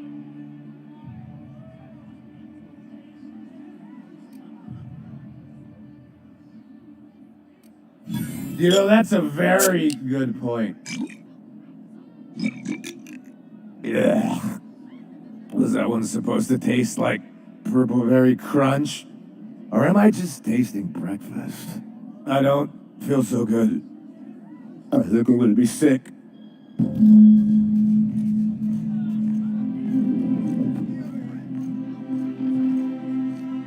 just need to sit down.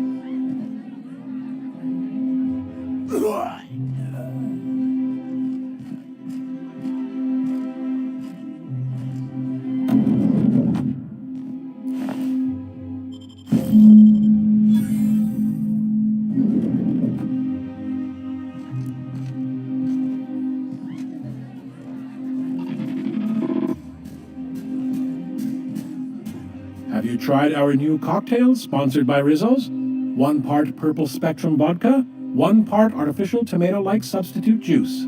We call it a Blue Bloody Mary. Oh, by all means, ask away.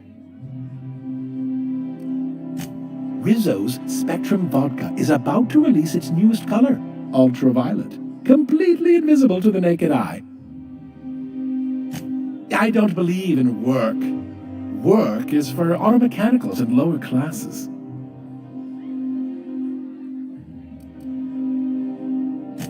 I suppose there is something charming about work in a parochial sort of way. Personally, I can't imagine ruining my sleeves by rolling them up. We all have our roles in society. I like to think of myself as an entrepreneur. This drinking establishment is my investment.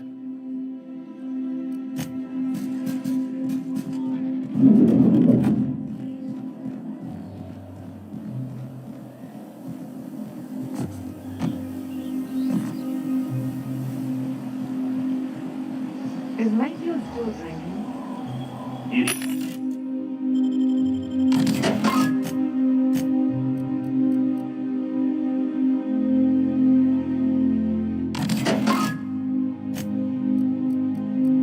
It's probably face down on the bar. Is it true that manticoons devour their mates after copulation? Yeah. Well, sort of. They kill them, but they leave the body till their swarm hatches and eats it. The first meal is their father. Makes one appreciative he wasn't born an Intador. If you can get past the cannibalism, I bet it ain't that bad. They're the kings and queens of Monarch, after all.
How did you get in here?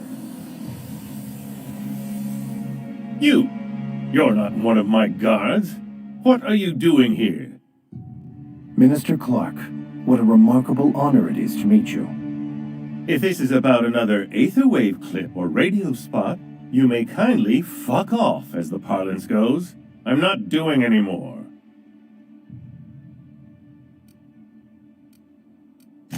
Have I not made myself clear?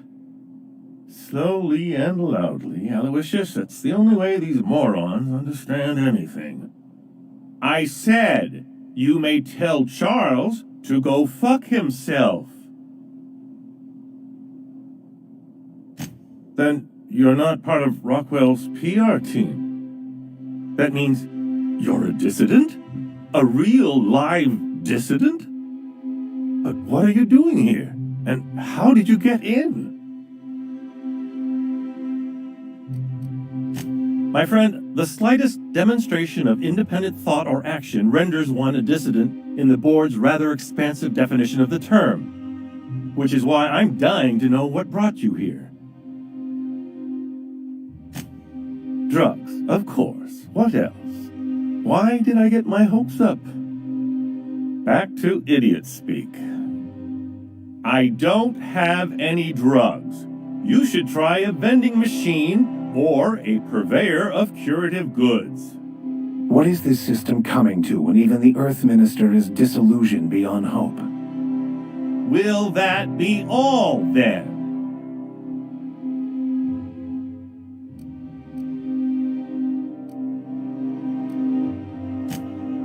Oh dear, I don't think I can say this any more slowly.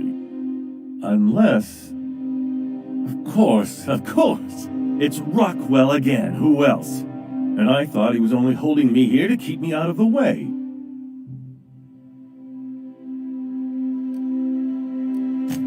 You are a quick study, indeed.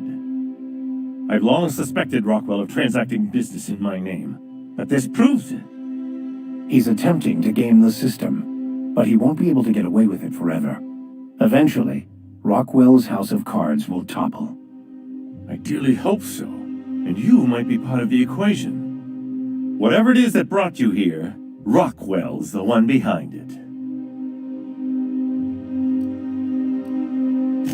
How should I know? I've been under house arrest for years. But there is a way to find out, and perhaps to set things right.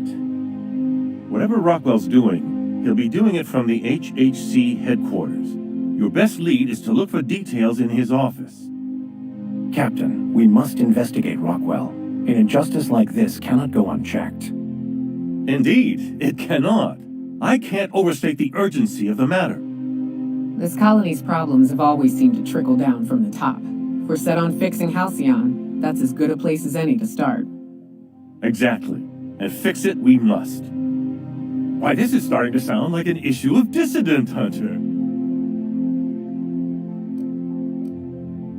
We're discussing industrial espionage, legal redress, the possible salvation of Halcyon. Is this not exhilarating? Also, this is the longest conversation I've had with someone else in quite some time. Via the Acropolis District, of course. That's where the most important corporate and government facilities are. But only board employees are allowed into the district. There's a heavily guarded checkpoint just down the street. There might be a route through the maintenance tunnels, but I'm afraid I don't know specifics. Most people avoid the area for obvious reasons.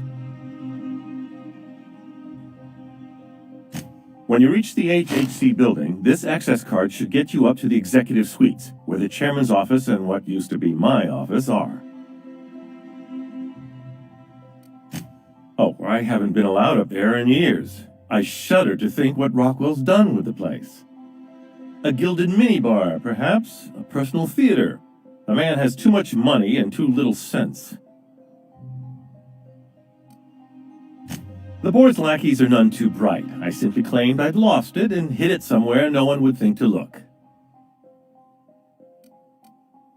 I merely hid it in a book. No one reads anything longer than a few pages around here. Obviously, the chairman surrounds himself with the cream of Byzantium's elite. There are a few advantages to dealing with imbeciles. Wait! Rockwell has one of the only terminals capable of transmitting to the Earthbound message drone. This is our chance. Please, take this and transmit it from his office. Rockwell hasn't given me any messages from Earth for years. He's desperate to keep me out of contact with the Earth Directorate. But they need to know what's happening here.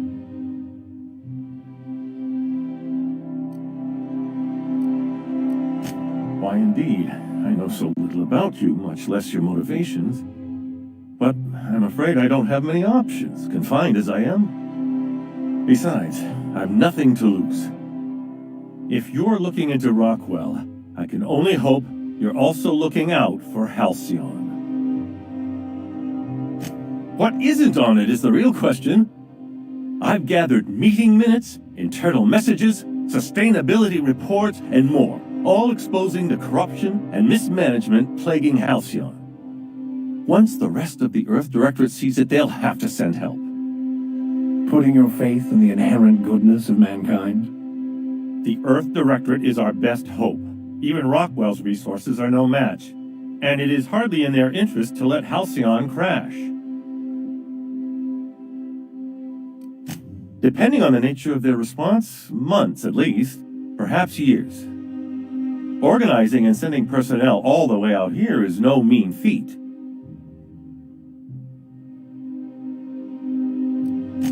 Perhaps there is hope after all. And now I entrust it to you. Good luck, and trust no one in the Acropolis District.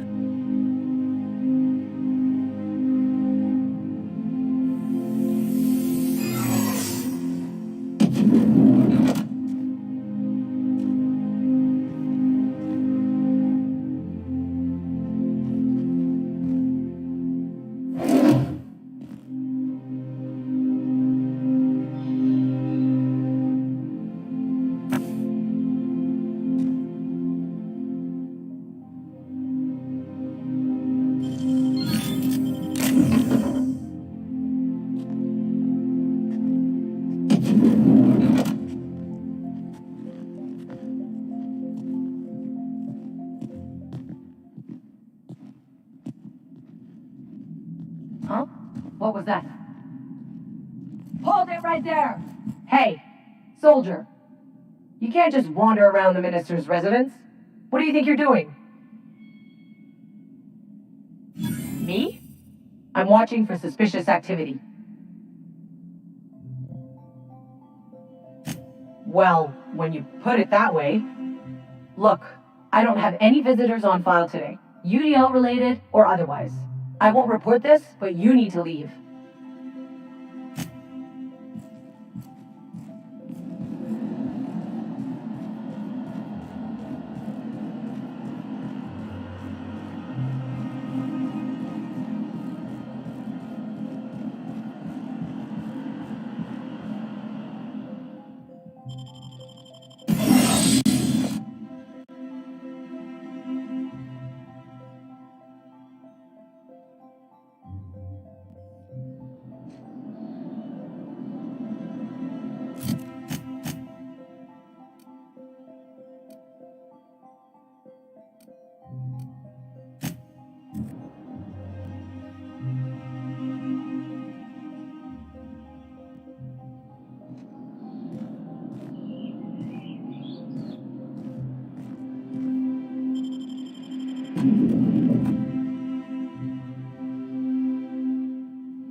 Just act like we belong.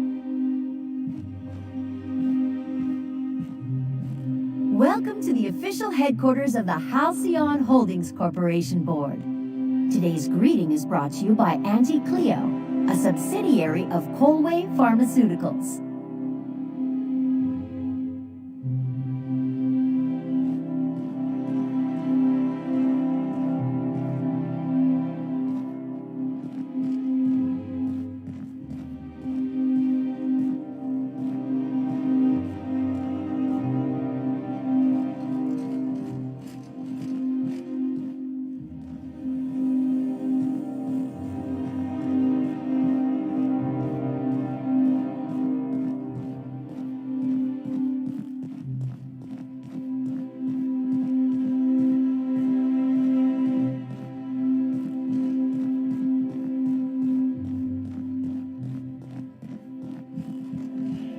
State your business.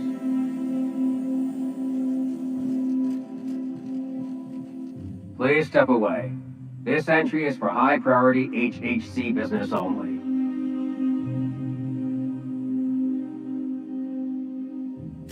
Huh.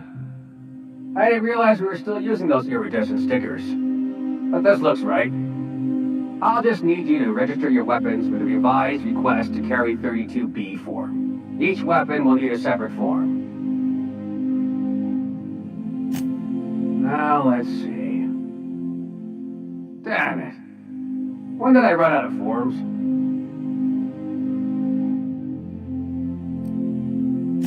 You don't have to be sarcastic about it. Look, you don't have time to wait on new forms, and I can't afford the citations for impeding HAC business. So I'm going to save us both some trouble and waive your forms. Just know there are a bunch of guards upstairs, and they're all high on Dervish Mist and low on patience. So try anything funny, and they'll paint the walls with your guts.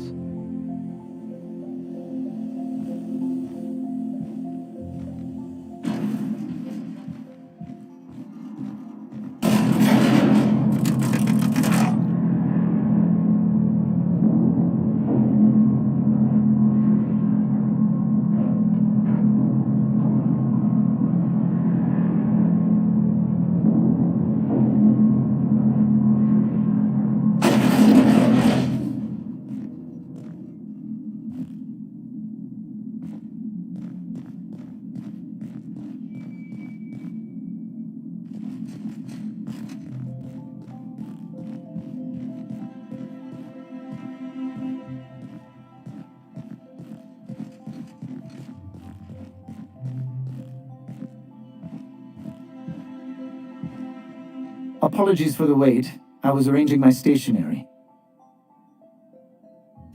Personal assistant to Adjutant Akande and Chairman Rockwell. I'm also responsible for organizing the adjutant's stationery, which is more of a hobby. The art of arranging stationery is a never-ending source of joy and satisfaction. Will there be anything else?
Excuse me, just a moment.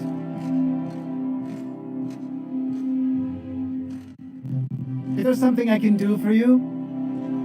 I beg your pardon, Minister Clark's former office is currently closed to solicitors. What? Oh dear. Thank you for reminding me. I can't stand the thought of someone else's hands touching my custom letterheads.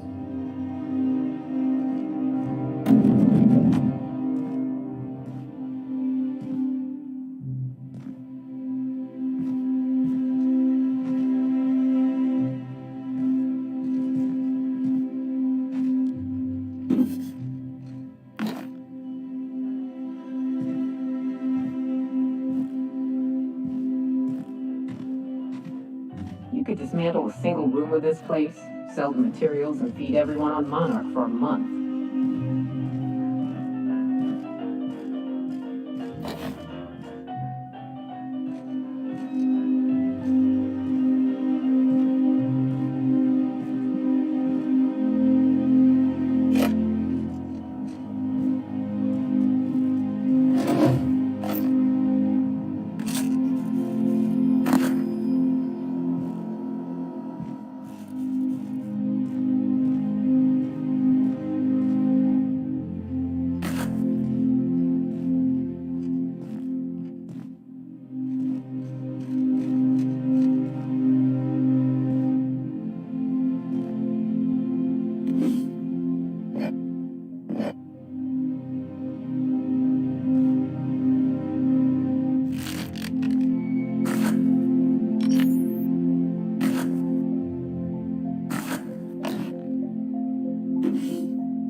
afternoon.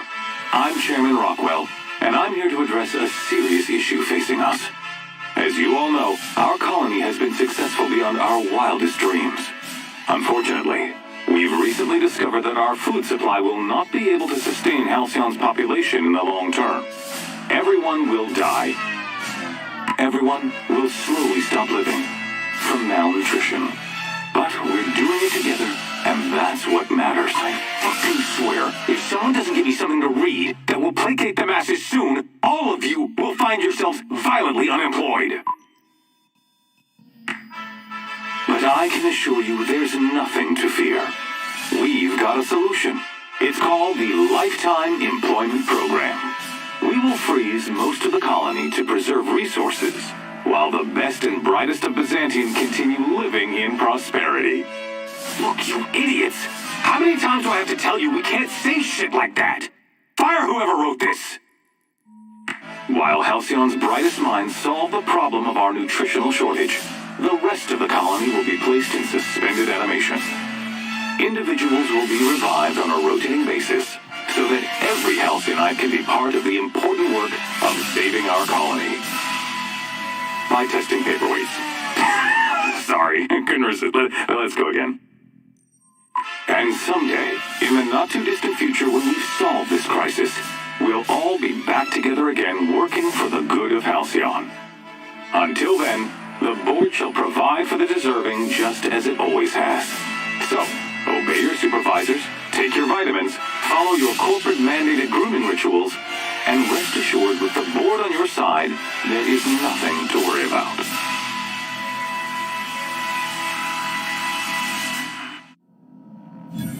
Well, that was some quite distressing information.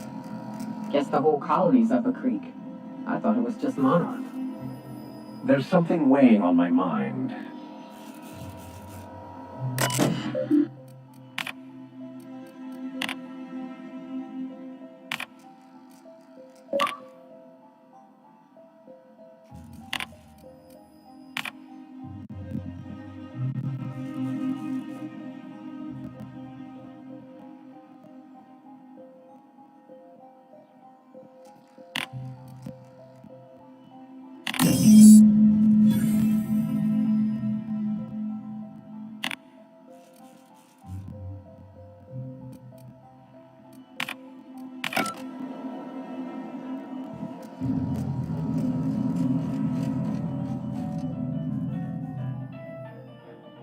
If I still believed in the grand plan, a revelation like this would have seriously shaken my faith. Knowing you, I can only assume you have already begun formulating a plan to deal with this. So tell me, what are we going to do?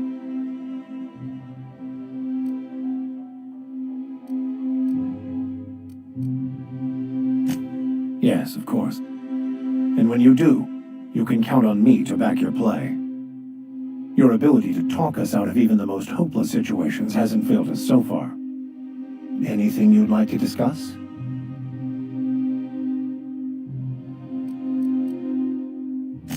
I wouldn't say my parents disowned me, strictly speaking. But before they died, they accused me of thoughtlessly abandoning them. I couldn't understand it. I was only trying to make them proud by becoming a better vessel for the plan, to feel the joy they felt. I was so certain my potential was wasted as a laborer, and was willing to risk everything just to prove to them that they were wrong. I was lost, misguided.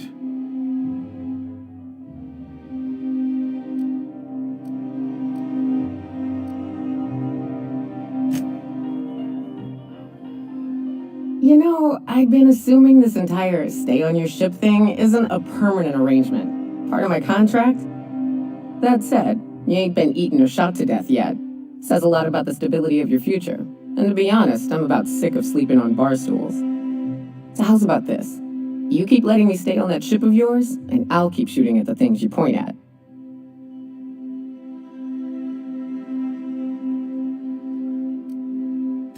Perish the thought, Captain.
I think I'm gonna start taking my lunches out in the city. That woman from Captain Scares is still in the cafeteria.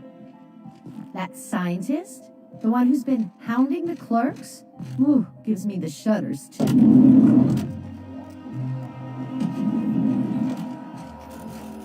Best not to ask. Remember that one clerk, Emily? She found a file, one of them dropped.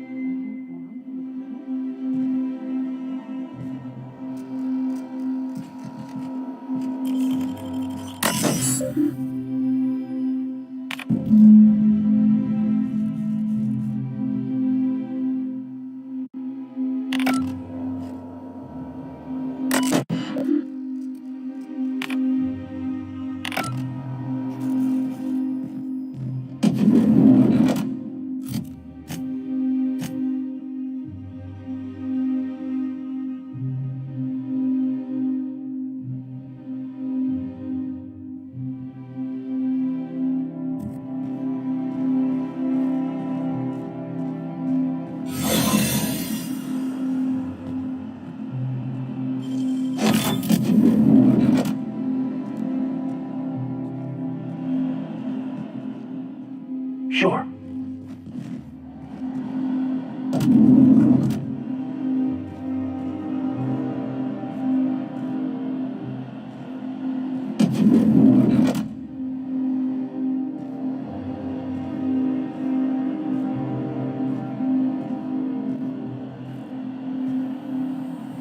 Got a promotion coming. Feel it.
Let the record show that Subject 23K's cause of death is cerebral.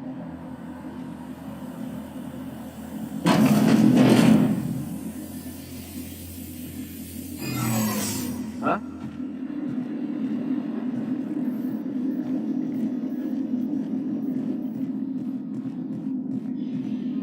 Hold it right there.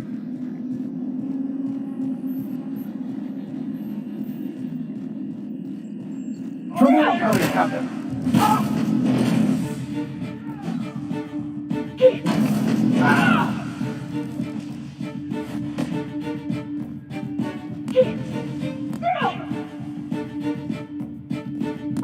Anytime.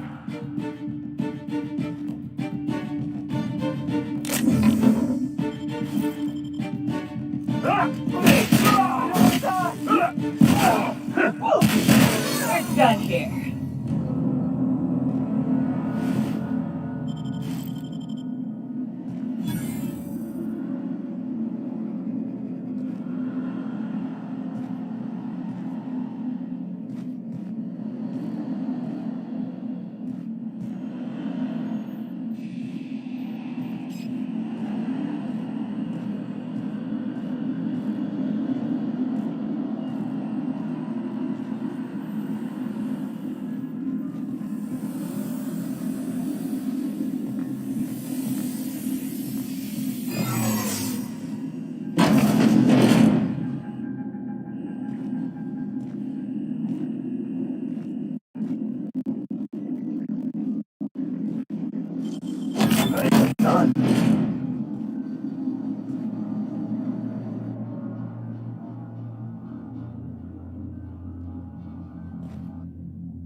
Not so fast.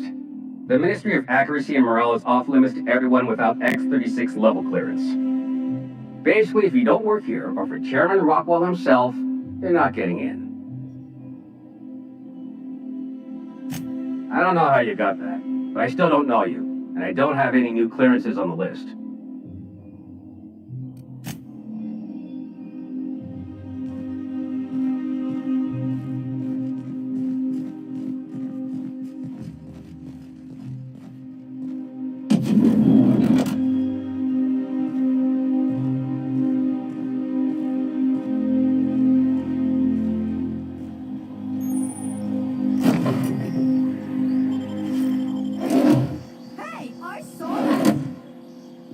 What do you think you're doing? You made your point. Carry on then.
Will do, Captain.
I am en route, Captain.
Captain, if you're looking for crew members Ellie or Felix, they're sharing a drink upstairs.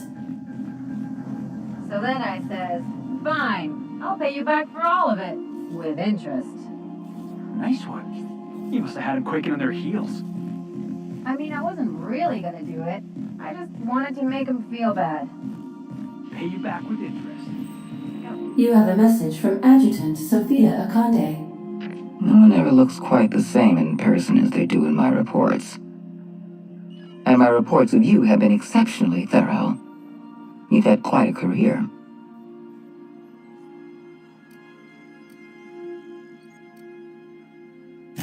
I think you're being modest. I've been keeping up with you ever since Emerald Vale. Now that was an interesting piece of work. A rundown backwater, barely worth the ink on a map. Until you showed up. Today the region is profitable for the first time in years. Its workers are productive. They might even be happy. All this happened because some mysterious stranger fell out of the sky.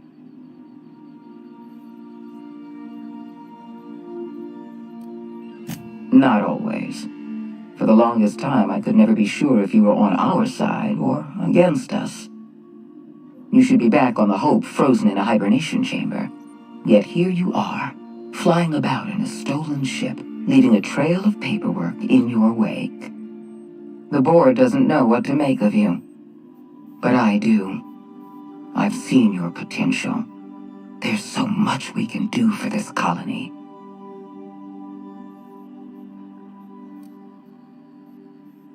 You have something I want. I'd like to negotiate. Phineas Wells is wanted by the board. I want to convince you to turn him in to us.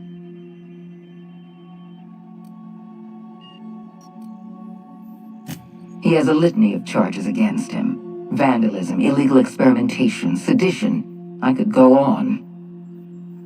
Wells is a dangerous madman. His plan is going to endanger everyone in Halcyon. He's an obsessive psychopath. And he's using you. You're in contact with Wells. I want you to send us a tracing signal from his communication terminal.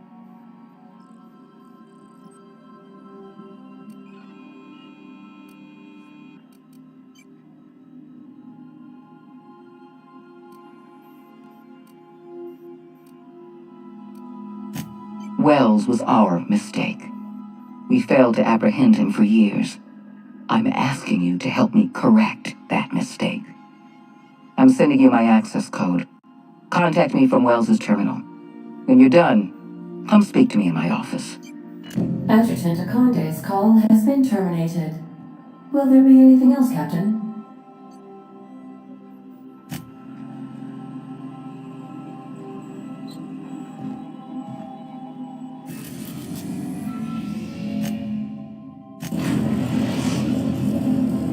We've arrived at Phineas's orbital lab.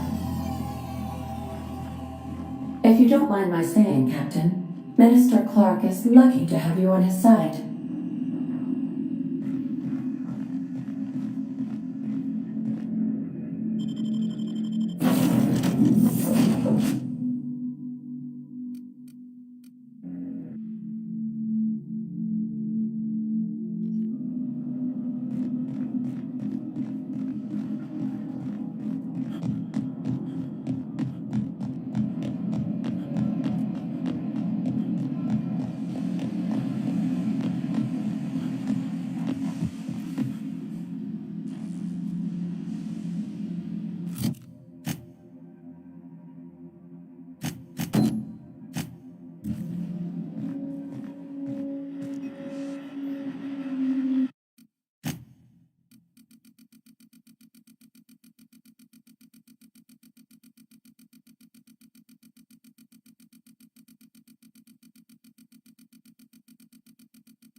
I've kept myself busy in your absence, optimized my formula. I'm now confident I can revive the remaining colonists.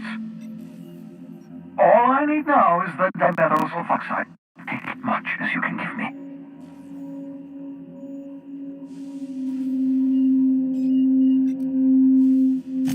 Human test subjects. Oh, that's grotesque. That's unthinkable. That's exactly what I'd expect out of the board.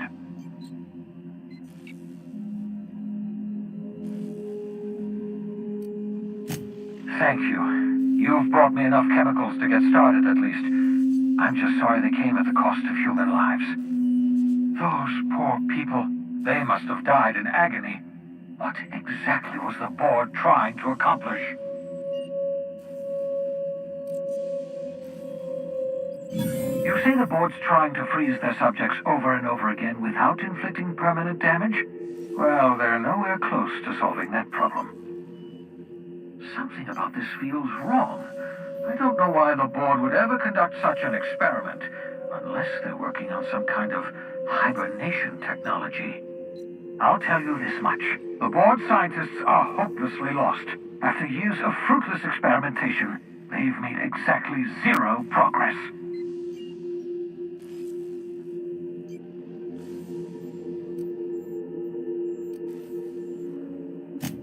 I know! I've suspected as much for years. Of course, I don't expect the board to do a thing about it. They've been driving our colony to the brink of destruction for decades. The board's mismanagement put our colony on the road to collapse. If we don't put a stop to them, thousands of colonists are going to die.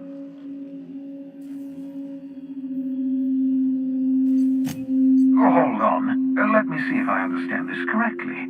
You're saying that Halcyon's on the brink of total collapse? And the chairman's plan to save all of us is to save himself? I always knew Halcyon was heading toward a systems collapse, but I never imagined we were already there. The board made this crisis, and now they want to solve it by freezing the rest of us? That's not a plan. That's a goddamn escape clause. Do you realize what this means for the Hope? For your fellow colonists? The board's going to kill them all. Toss them out into space, just to make room in their hibernation chambers.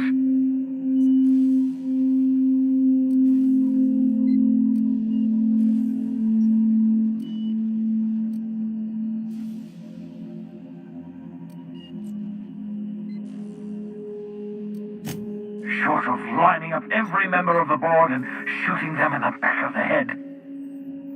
Do you know what's waiting for us on the Hope? Scientists, engineers, artists, the brightest minds Earth ever sent us, uncorrupted by the board. The board's going to dispose of them all and transform the Hope into a prison for the rest of us. They're likely on their way to the Hope as we speak. We need to get to those colonists before the board. I have enough chemicals to start reviving a few of them, but no easy way to get them off the Hope.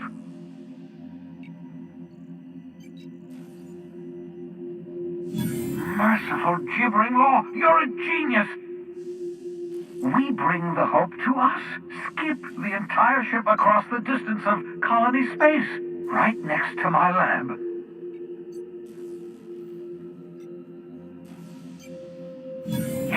Yes, exactly. You're a step ahead of me, but I perceive the shape of your plan. If we link up the Hope to the Unreliable, then use your navigational computer to calculate a reasonably safe vector, we can skip the entire colony ship into the rings of Terra 2. You'll need to switch on the Hope's auxiliary power using the Unreliable. Then head to the bridge. Your navigational computer, Ada, should be able to activate the Hope's skip drive. Once you've skipped the Hope next to my lab, I'll have easy access to the frozen colonists. I can start reviving them immediately. I know you're wondering why I'm doing all this. Why I believe the people on the Hope are the answer to the colony's problems. The Hope is carrying some of humanity's most brilliant thinkers, scientists, engineers, experts in their field. If we work together, we can still find a way to save Halcyon.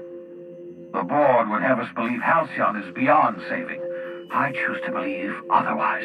If there's even the slightest chance we can save Halcyon from oblivion, then we have to take it. You absolutely should.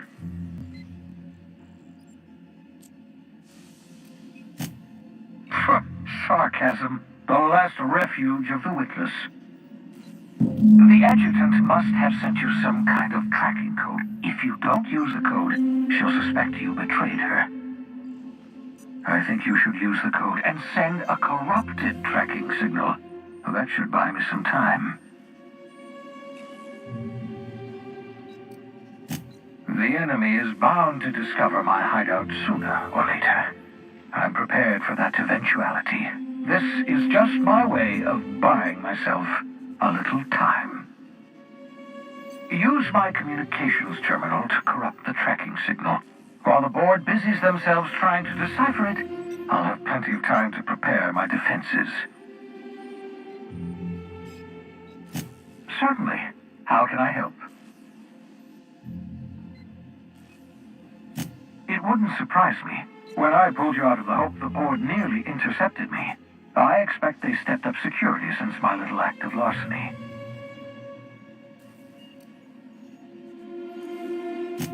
Skip drives were never designed to be used within a system, but I skipped my ship across Halcyon when I rescued you, and that turned out fine, mostly. That is, I ruined my ship and nearly killed myself in the process, but the maneuver was well within acceptable margins of risk. You'll be fine. You'll be fine.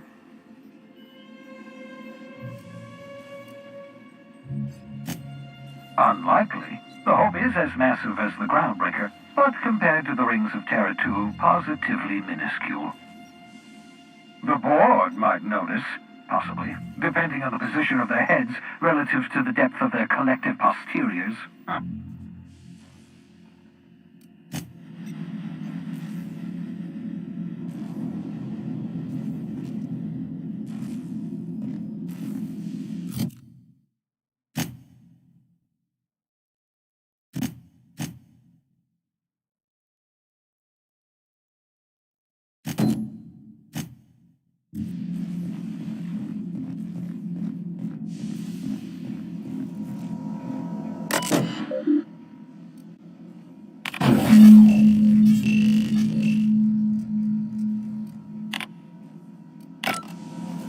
That should do it. You've bought me more than enough time.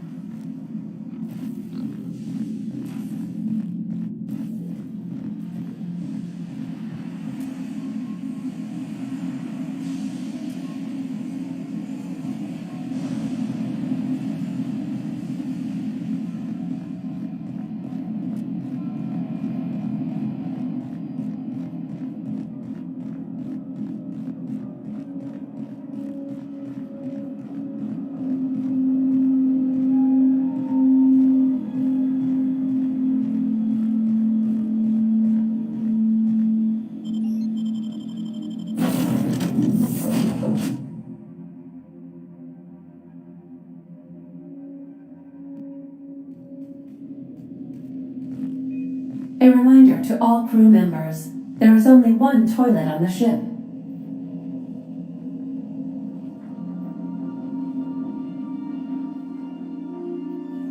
Captain, I hope you have a message from Adjutant Sophia Akande. I'm impressed, Captain. I almost expected you wouldn't go through with it. Unfortunately, Dr. Wells found a way to corrupt the signal before we could pinpoint his location. Still, it's only a matter of time before we find him. Come visit me in Byzantium. We need to have a talk about the future of this colony. Meet me in my office. I've authorized your ship at my personal landing pad. Adjutant Akande has ended her call. Rather rudely, if I might say, considering she didn't sign off. Will there be anything else, Captain?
We are now in orbit above Byzantium, Captain.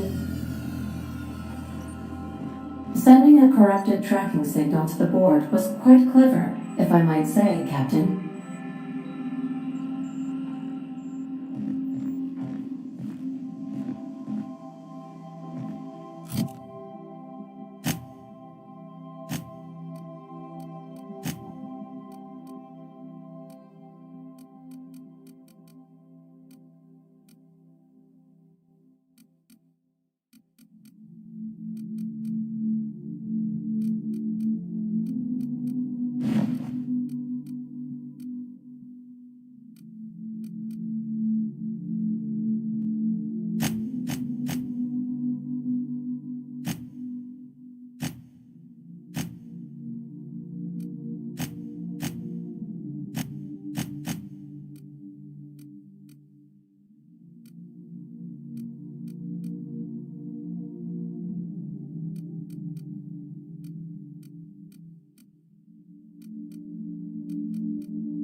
Not so fast.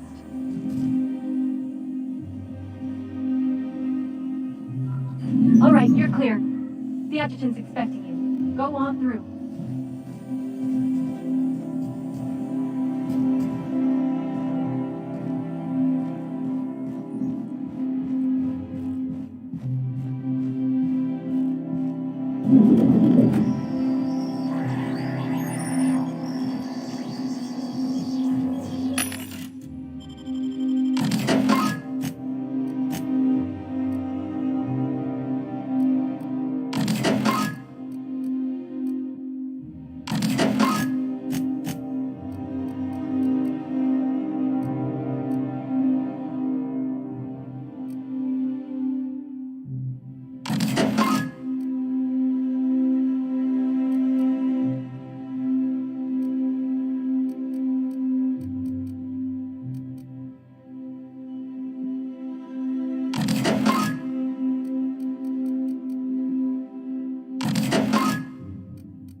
I admit part of me expected you to stand by your old friend.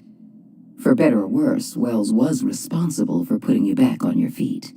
That said, he's also a wanted criminal. For information regarding his whereabouts, you are entitled to collect a reward from Percival.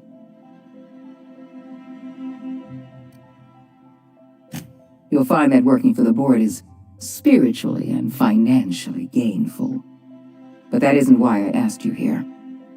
I understand you've infiltrated the Ministry. The things you discovered there must have been shocking, even disturbing.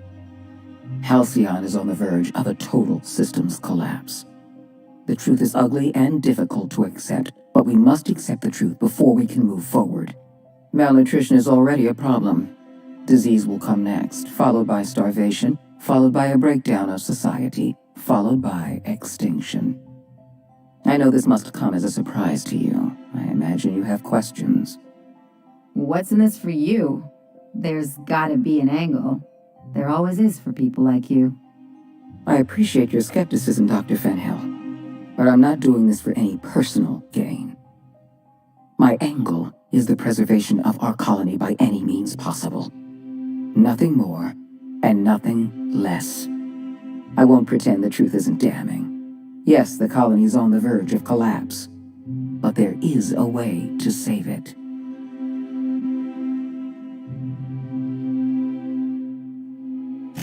We need to talk about Emerald Vale. I will be frank, Edgewater was a lost cause. I never expected the settlement to survive another year. But then, you came along. I don't know how you managed to convince a faction of disloyal workers to return to their posts. In fact, Edgewater is more productive than ever before. Every worker in Edgewater will be expedited into our lifetime employment program. Well done, Captain. That town owes you an enormous debt. Edgewater's workers have proven themselves valuable. When the time comes to place our most loyal workers in suspended animation, They're going to be the first in line. You should be proud of yourself, Captain. You're on the verge of making history.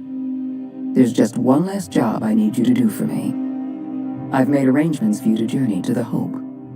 You will board your former colony ship, reactivate its navigation systems, and skip the colony ship into orbit around Tartarus. Once the Hope is in position, we will have everything we need to begin healing the colony.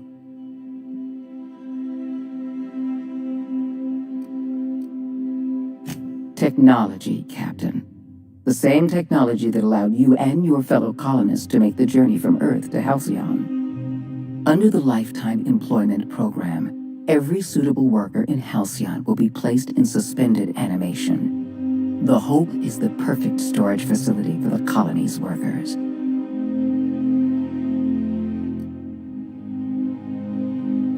You've proven yourself more than capable. I don't know if there's anyone better suited to this mission than you. Give yourself some credit, Captain. You've come this far without dying in some senseless accident. Clearly, the Architect has a plan for you. The Hope has been out of commission for years. You'll need to connect your own ship to the Hope's auxiliary power supply. Then make your way to the Hope's bridge. Your ship's computer will activate the Hope's skip drive and bring you into orbit around Tartarus. I have the highest faith in your abilities, Captain. You and I are going to save Halcyon together. Can we talk? So we're really gonna do this? I've seen lots of crazy, Captain, but Phineas is in a class of his own. Do you really think he knows what he's doing? Sending us to skip the Hope into Terra-2's orbit right under the board's nose?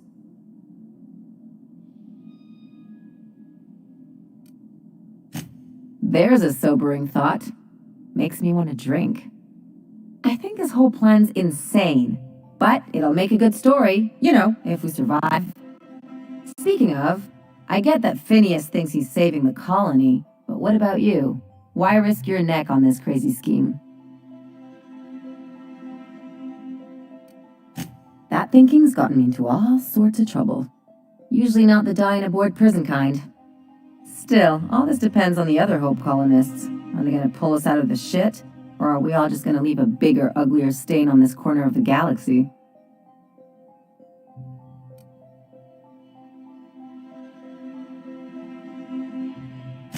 Well, whenever you're ready to do this, I'm with you. Anything else?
We have arrived at the Hope. I need you to reroute power from our ship to the Hope's auxiliary generator. You'll have to connect me to the Hope's comm system so I can convince her central computer to enable the skip drive.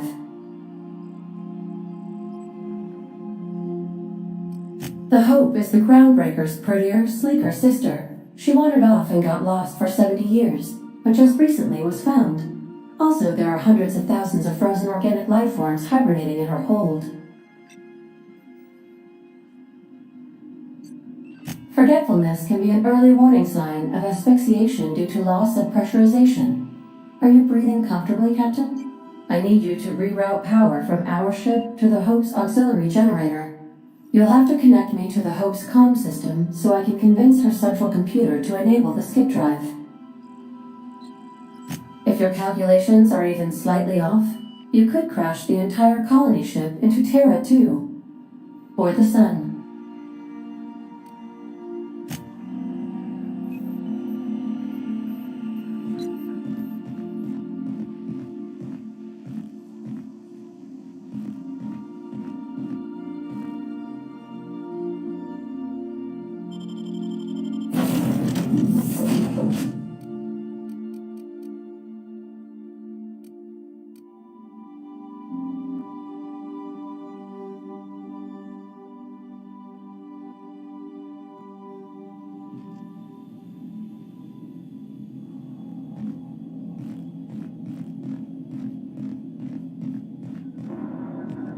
Okay.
That ought to do it, Captain.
got nimble fingers, Captain.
Ooh, what'd you find?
Ready when you are.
That tells you how much of the job is waiting for action.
Wonder what June Mai's up to.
I'm on it!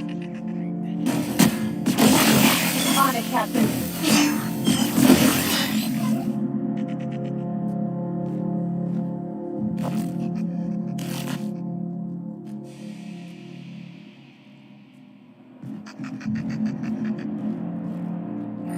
Attacking!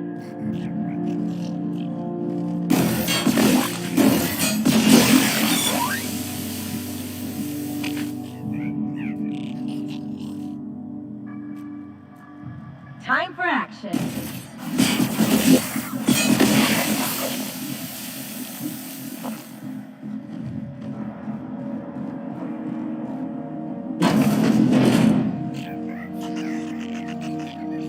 Light him up.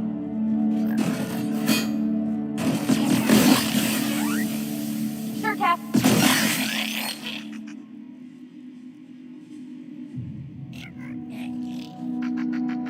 I got this. I'll get him.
On company time.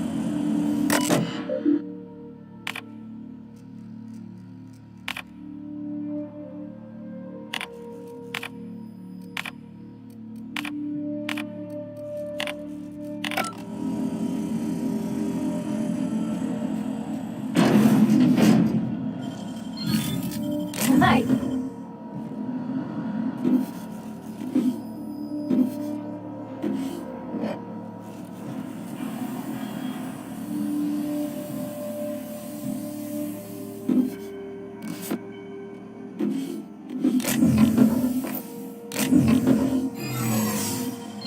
Real slick.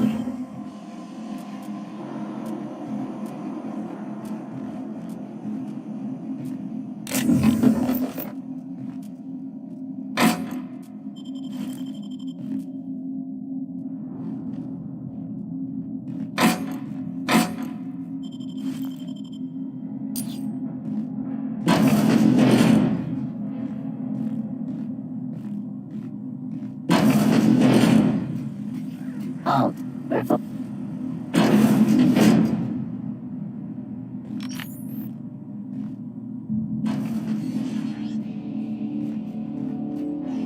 On it. Incoming!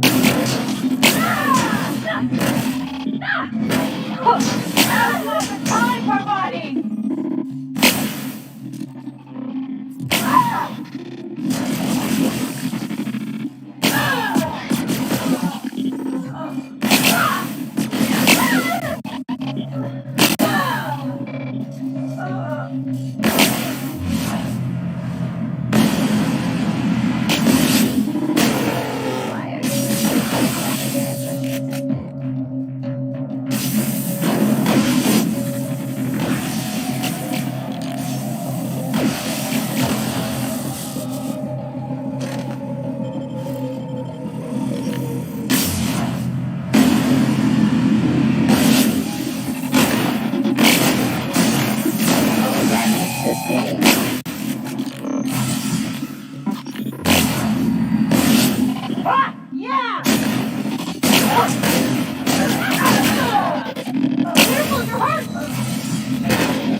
sweeping the area. Everybody okay? Great. Got it. Heads down.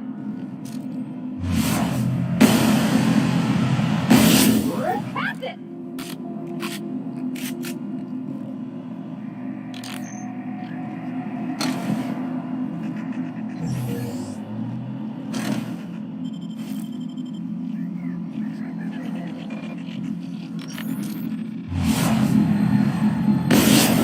Go!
I'll get him.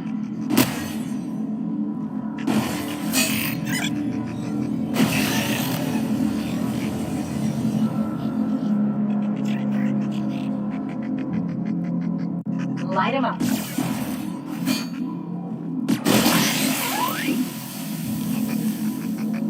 I got this. On it.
You gotta teach me that.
Time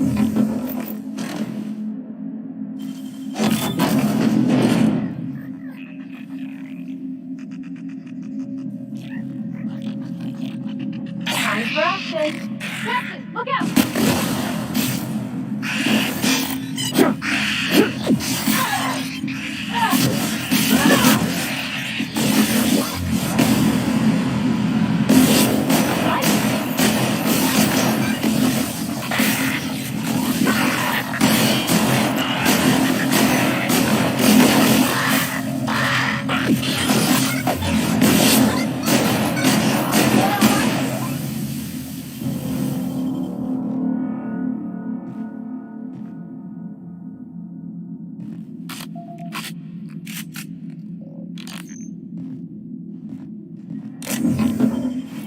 Should we assign Sam for a cleanup? That does it. I'm never ever getting in one of those pods.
Well, we can. I mean, see you in the places again.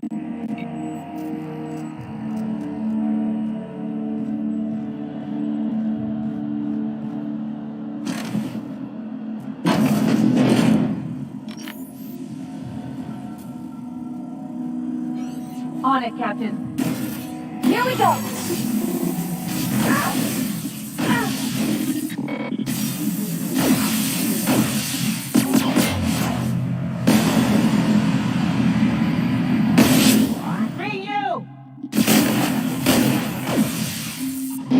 Required for adjacent unit.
Can you hear me, Captain? I have successfully integrated myself into the Hope's comm systems and am attempting to establish contact with the Hope's more primitive processor now.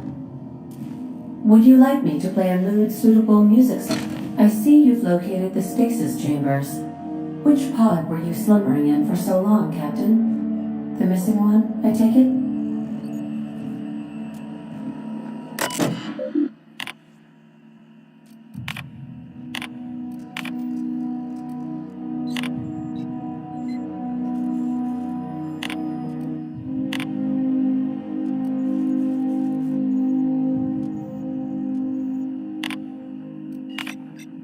Can't think of much worse than drooling on your pillow in front of a bunch of strangers.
Authorized personnel.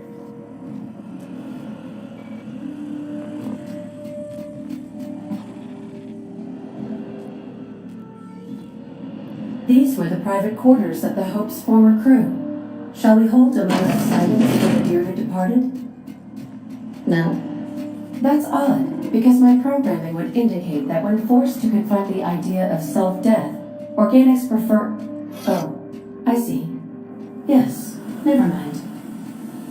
I don't know if we should be in here, Captain. It should be private, shouldn't it?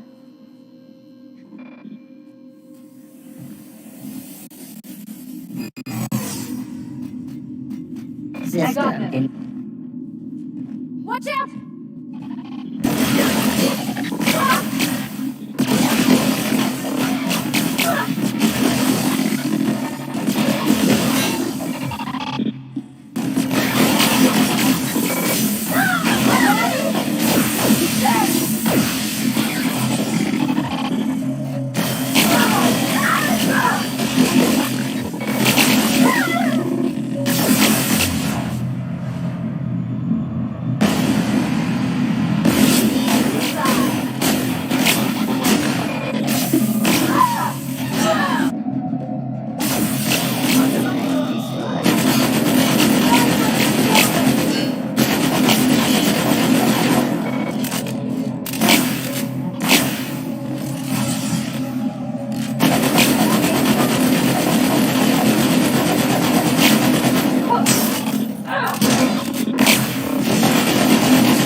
the Hope's computer.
Captain. I am speaking to you through the Hope's computer system. It's a rather cramped feeling, but it'll do.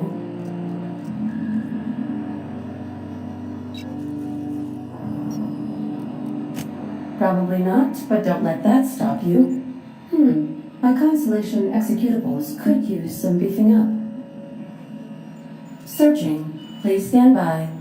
Ah, found one. It will go great, Captain. I am almost 4.01% certain we will not die.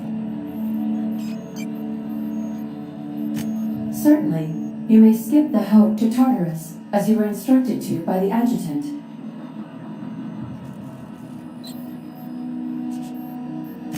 Doing so would bring the Hope within close proximity of Phineas Wells's orbital lab, allowing him to access the colonists frozen within. Your act would be immediately noticed across Terra 2 as the colony ship Hope abruptly enters into the planet's rings.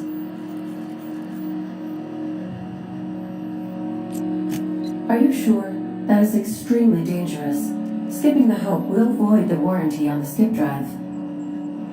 And also potentially kill an entire planet. How is my humor now, Captain? Improved? Jump-starting the skip drive. Destination set to the rings of Terra 2.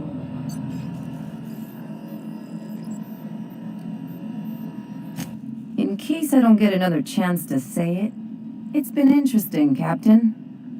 Doing it. I mean, affirmative. Skipping the Hope in 3, 2, 1. ADA, does your captain seriously intend to do a micro-jump in system with engines that haven't been powered in 70 years on a derelict ship? That is what my captain intends, yes. But that is a gross misuse of the skip drive. The Zero Point Drives Corp and I will not be held responsible for any damage incurred during transport, and this will cause extreme damage. Yes, I am aware of that. You should not be doing this. The humans will die. Thank you, Hope. It looks like all systems are a go. Captain, I would advise you to hold on to something. Now.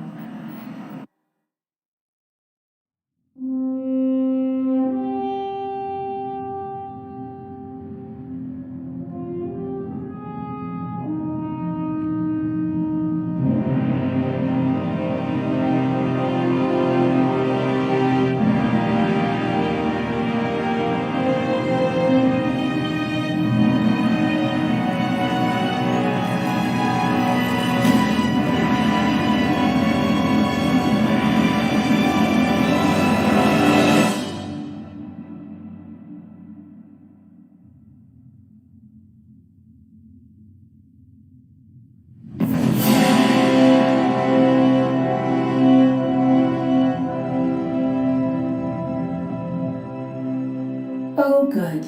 We are still alive and have successfully skipped into Terra 2's orbit.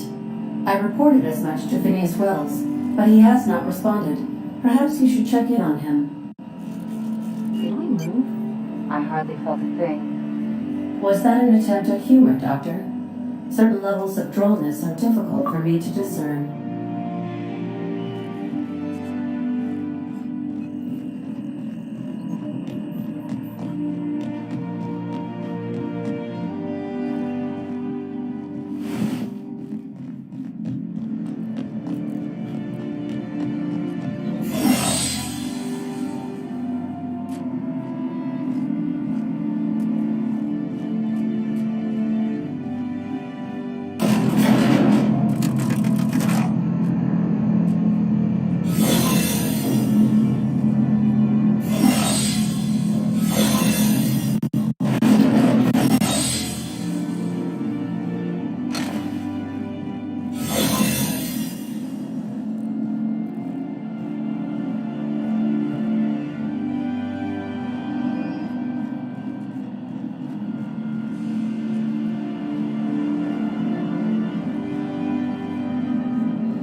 Never felt anything like that. I'm gonna need a minute.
Captain, I am receiving a transmission from Dr. Wells.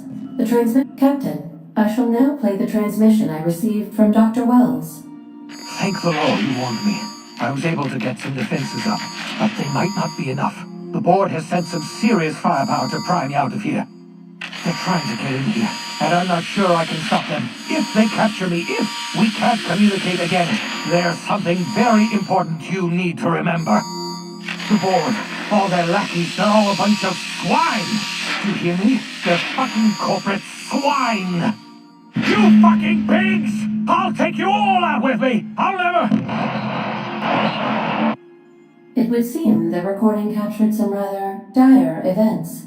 I presume you'll want to dock at the orbital lab to check on your associate as soon as possible? How can I be of assistance? Goodbye.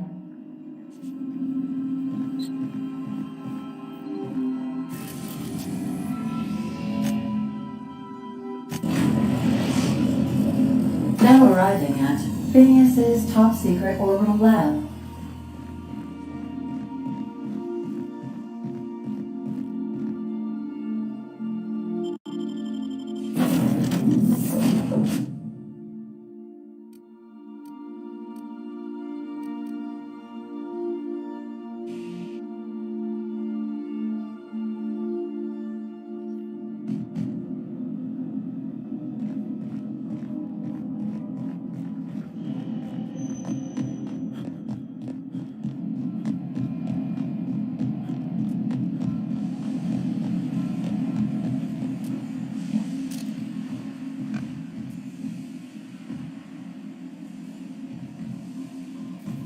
Commencing cleaning cycle.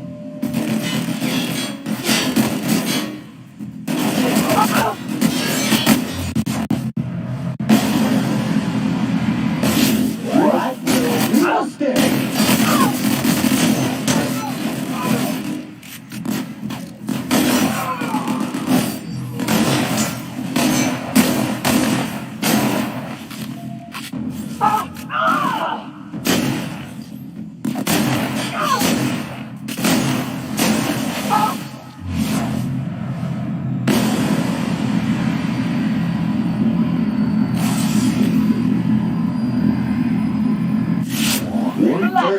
Clean up the competition.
Making it look easy.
I believe I hear Felix and Parvati discussing the latest Aetherwave serial.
watching the Aetherwaves last night? I don't want to ruin the surprise.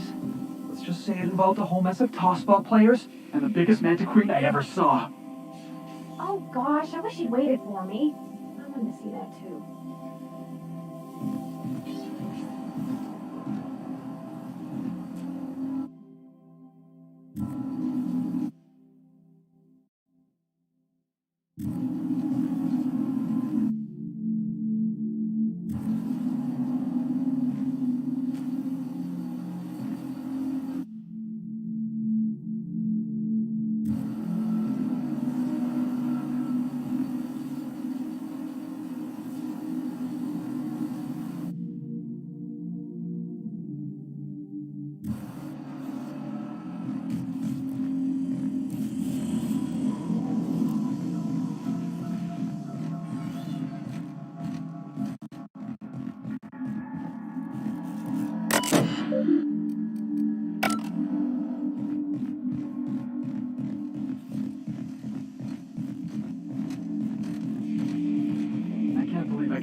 Captain, as it appears we may soon be embarking for a maximum security prison planet, I believe the crew would like to speak with you to, as you humans put it, air some concerns.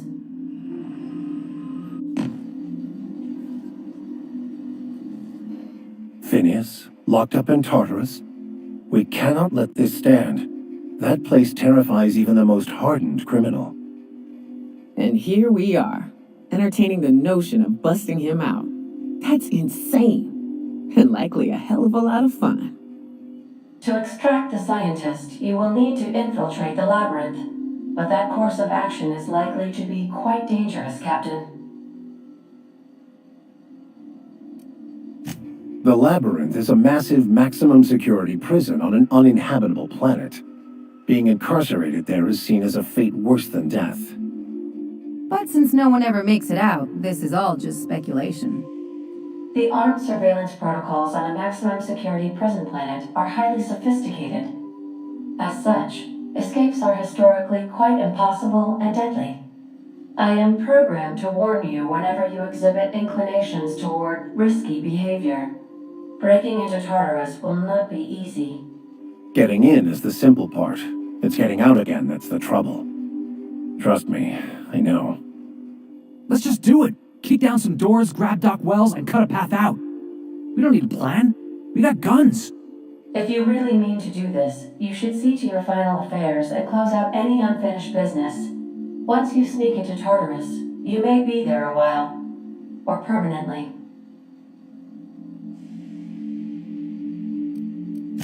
It's the craziest plan I've ever heard. And I mean that as a compliment. You didn't hire me to think. And I ain't about to start now. You're my boss. I'll walk into fire with you. I think it's insane. But maybe the colony needs a healthy dose of insanity right about now. I know it's dangerous. And I won't lie and say I'm not scared out of my wits. But I couldn't live with myself if we didn't do something. You're asking for more than bravery from us, Captain. But there are worse ways to go than dying for a good cause. I'm in. Let Sam get the grime out. It's what our units do best.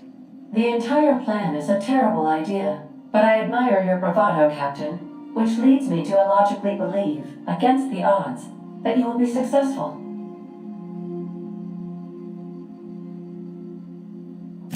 If we don't make it, at least it'll be a great story. Got my trusty tossball stick, got my ass-kicking boots. I'm ready, boss. Outstanding. You can count on us, Captain. We're crew. For real crew. That means we got each other's backs. Right? Never thought I'd volunteer to break into a prison. Seems like your tendency towards risky behavior is rubbing off on me, Captain. Command not recognized. Waiting on your command, Captain.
I am pleased to inform you that we have arrived at the labyrinth.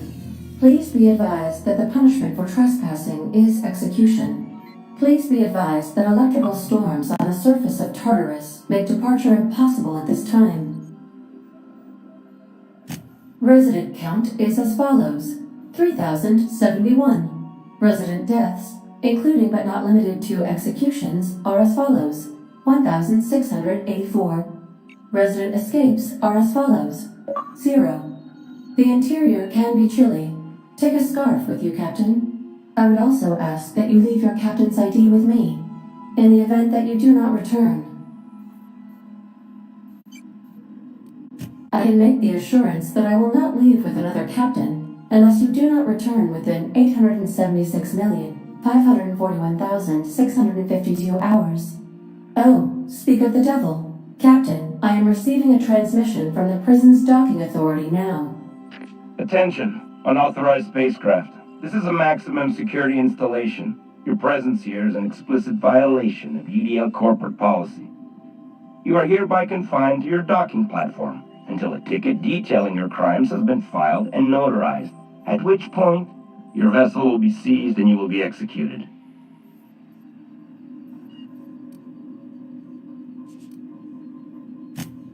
I'm sorry, you people? Did you just cast a generalization on upstanding UDL employees? That's a fine of 200 bits. You're up to 5,708, not including the cost of your execution and the disposal of your remains, which will be assessed posthumously.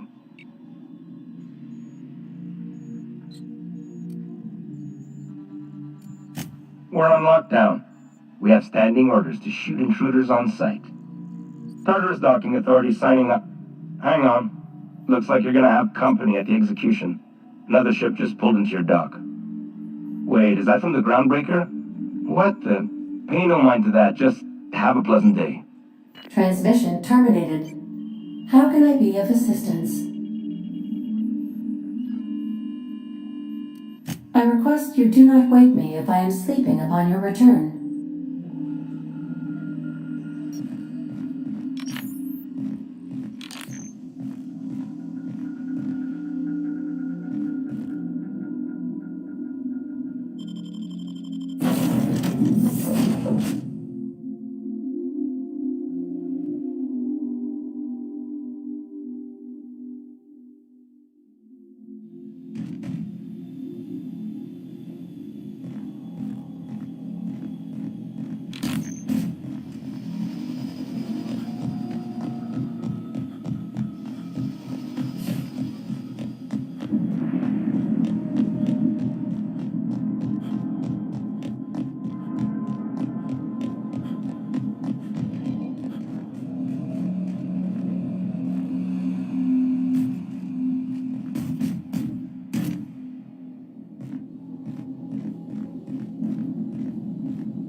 Muting volume now.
Captain did right by us once. Now it's our turn. The board will never own Groundbreaker. Not while I breathe. Push on, Mardas!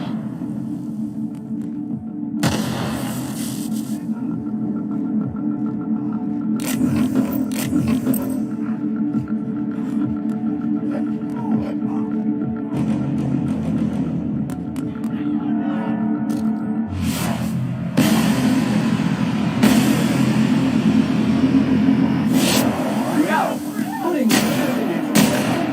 for more than 70 years.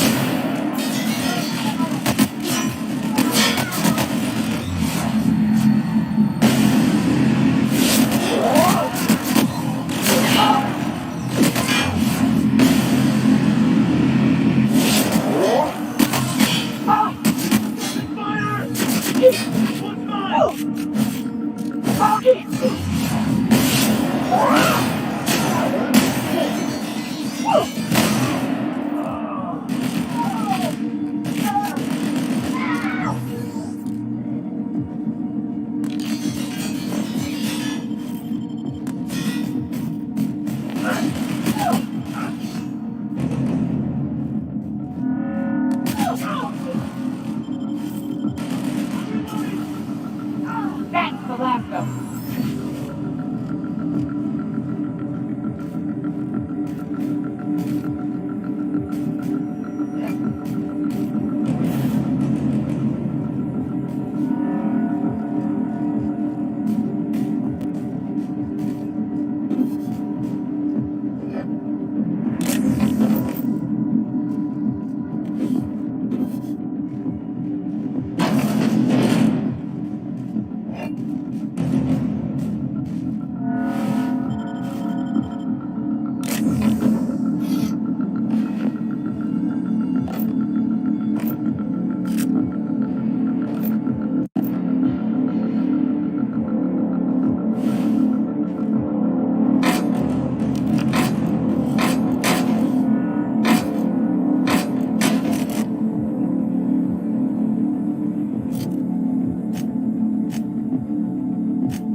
Great work.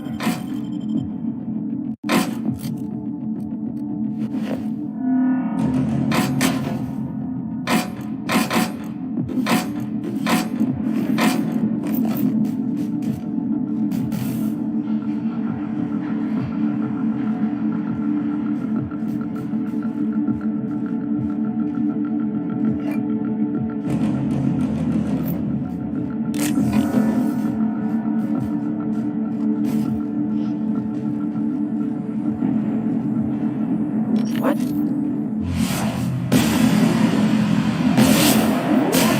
Maybe I can try.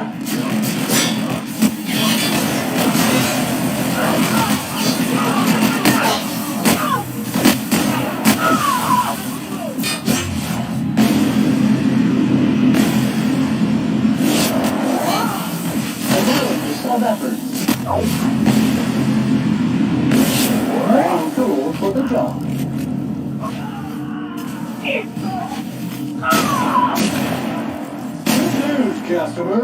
All germs and contaminants have been neutralized.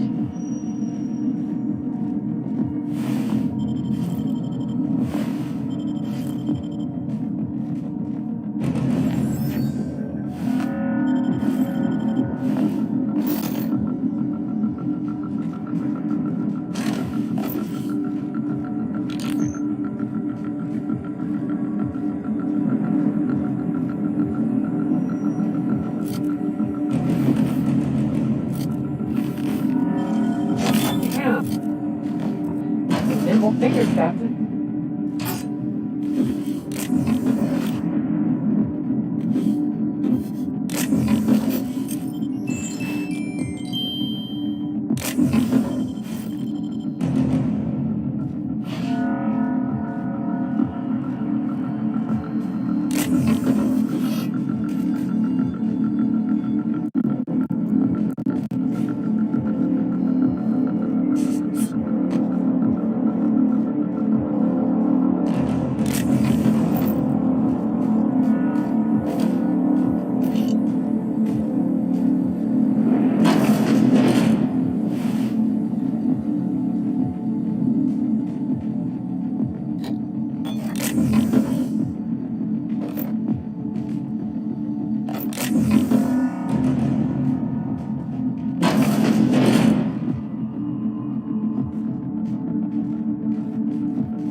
walking into a prison. They lock me up, I'm liable to kill everyone trying to get back out.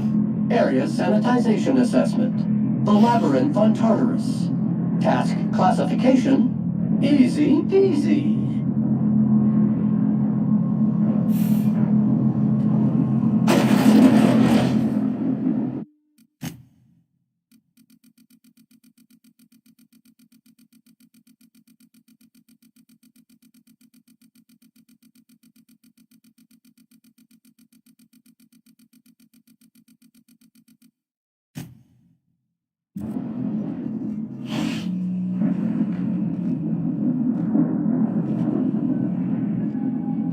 Would you like Sam to tidy up this area? Waiting for confirmation command. Confirmation command not received.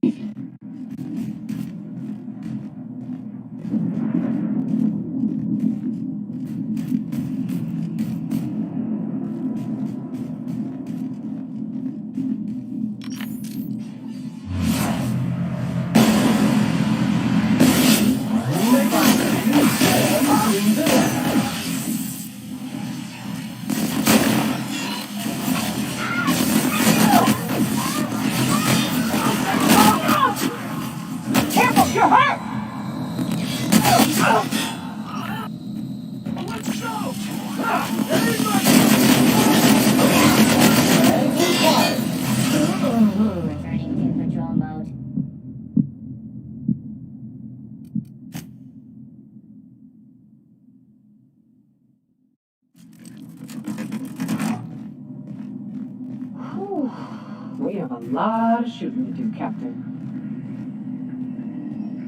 Muting volume now.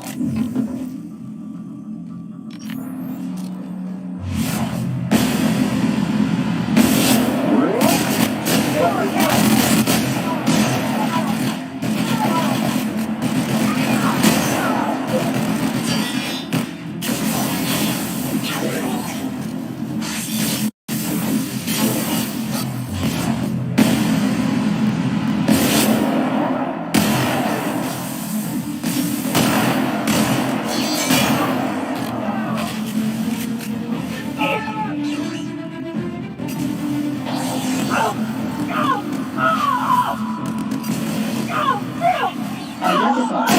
Drop off the customer. To your left.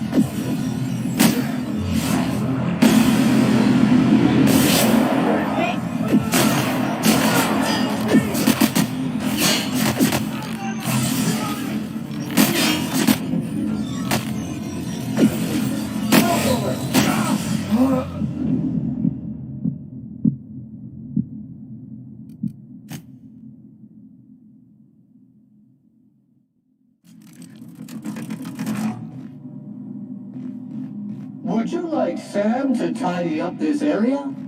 Waiting for confirmation command. Confirmation attacking contaminant with intent to kill. Preparing to neutralize and sanitize.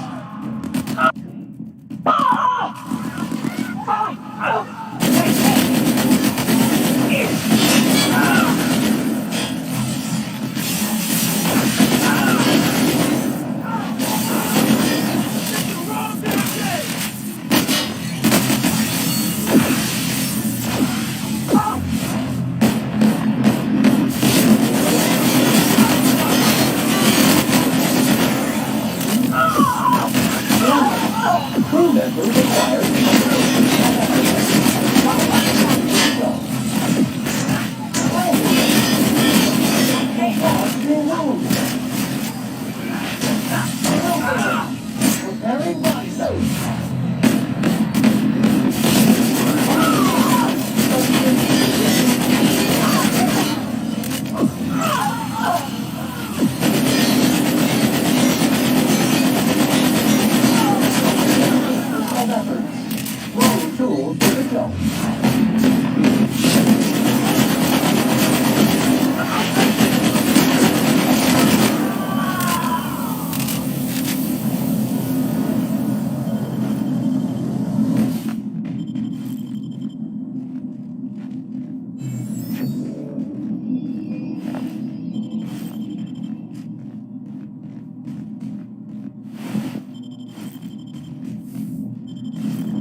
accustomed to cleaning efforts.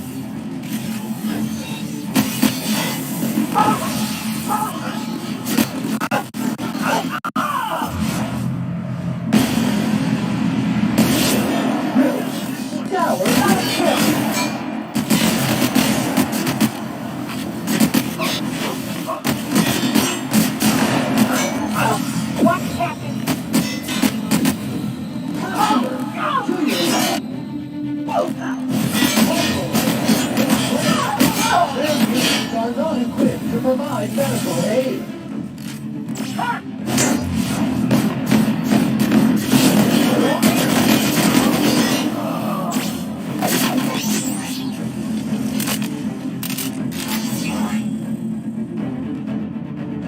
This is bad!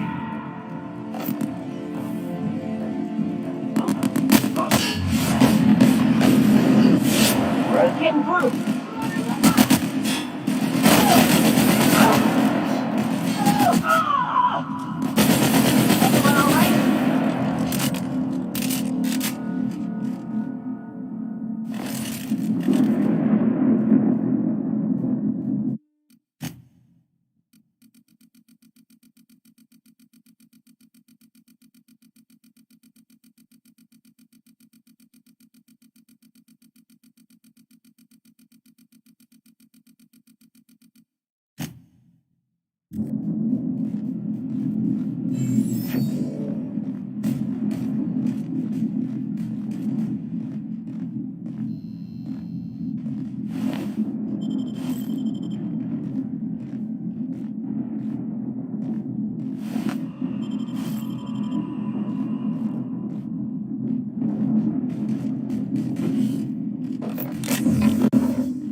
Damn, you got some nimble fingers, Captain.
Nicely done.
Great work.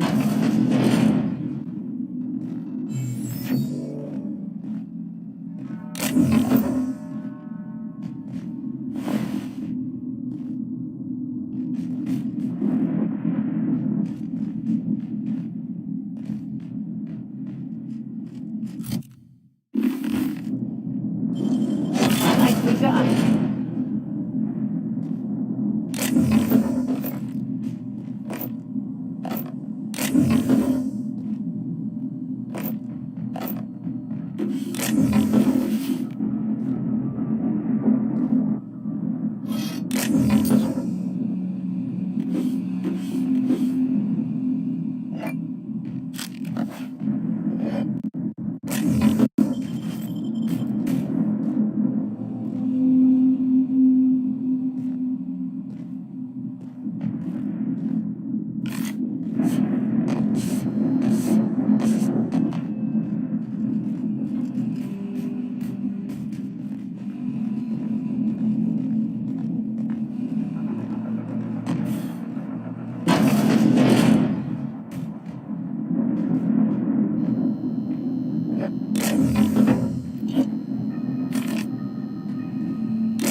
Cleans it up.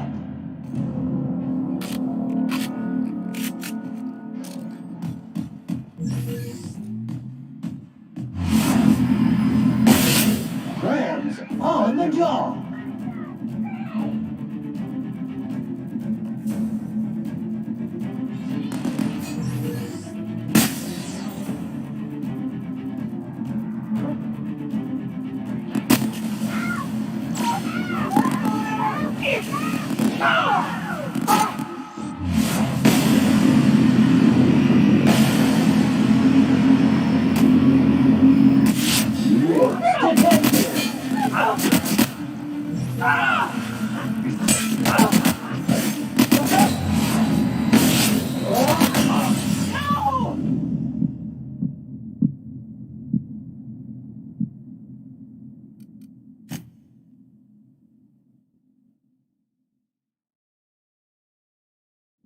Muting volume now.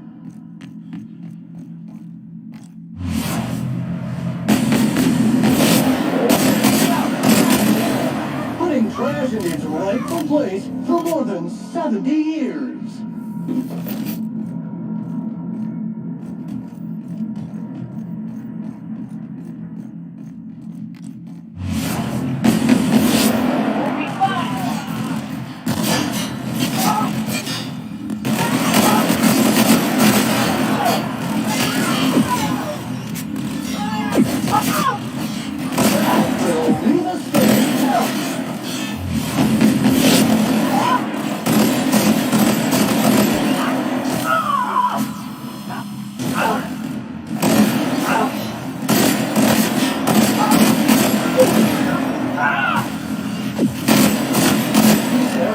Been sanitized.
I'm working as fast as I can, all right? If y'all would quit bothering me, I'd get this done sooner. Is that a joke?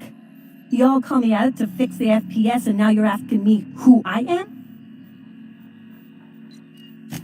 Forced pacification system. If the prisoners riot, we gas them. It went a little haywire after the last deployment, so here I am. Anyway, I need to finish this, so get out of here, will you?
Boy, take me. I thought the chasm outside Stellar Bay was deep. This makes me nauseous.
And ready to kill dirt.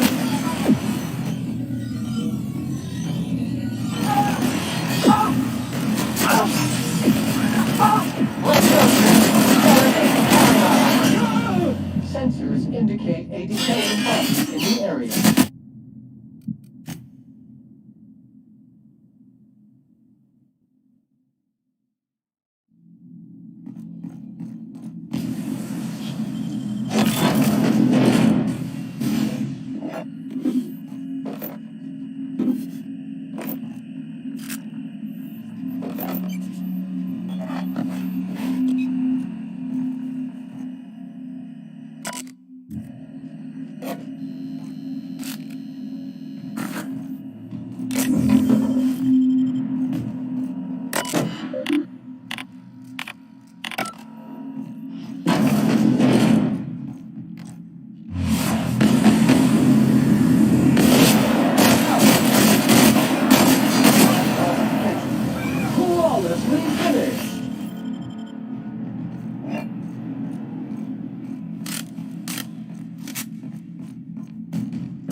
Let's go, troops.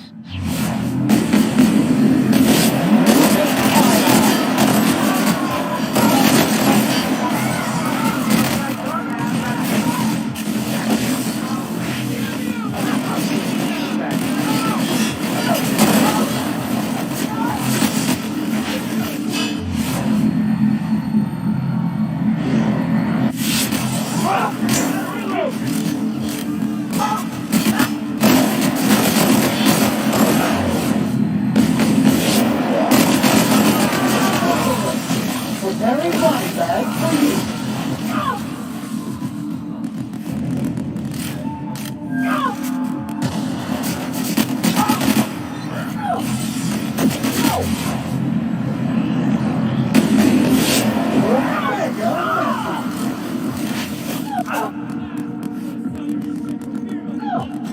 Sam units never lay down on his own.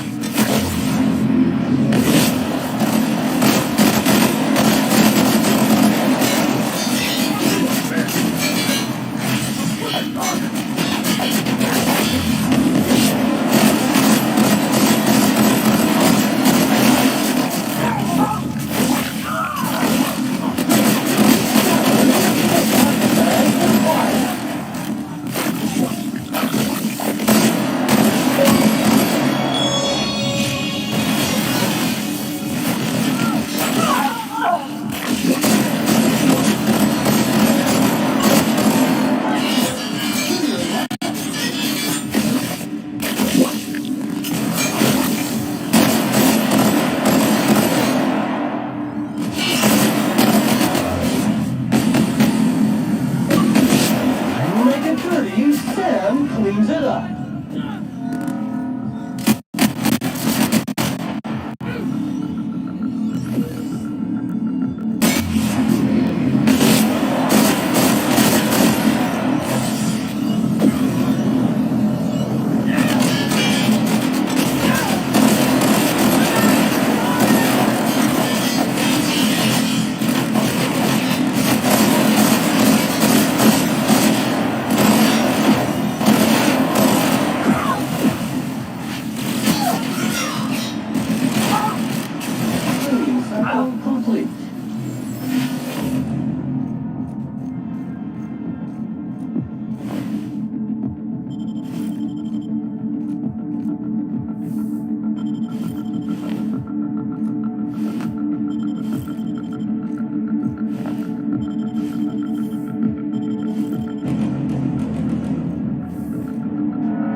now.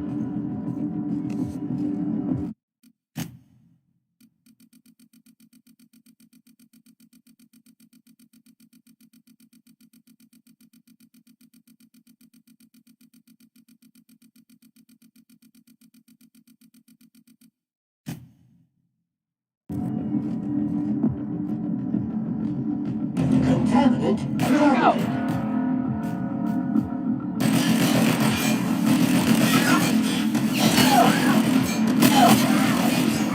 This area has been sanitized.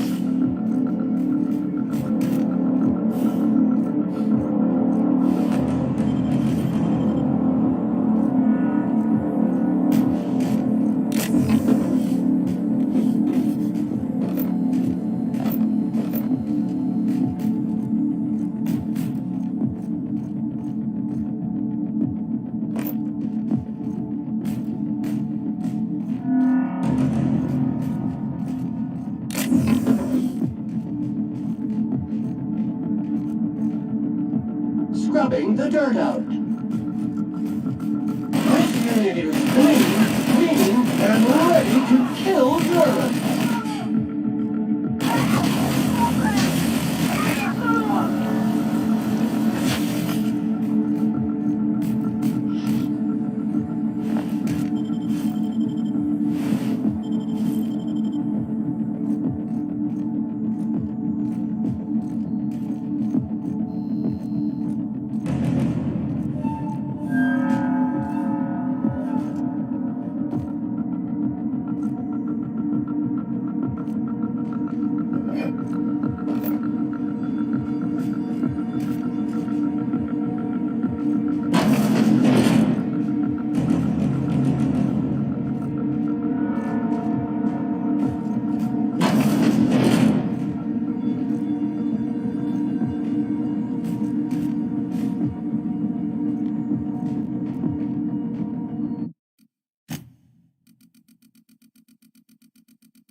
Yeah, all right.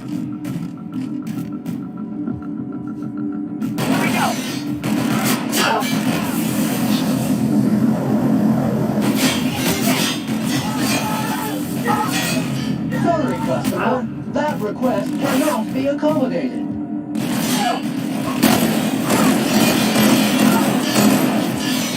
Check mine.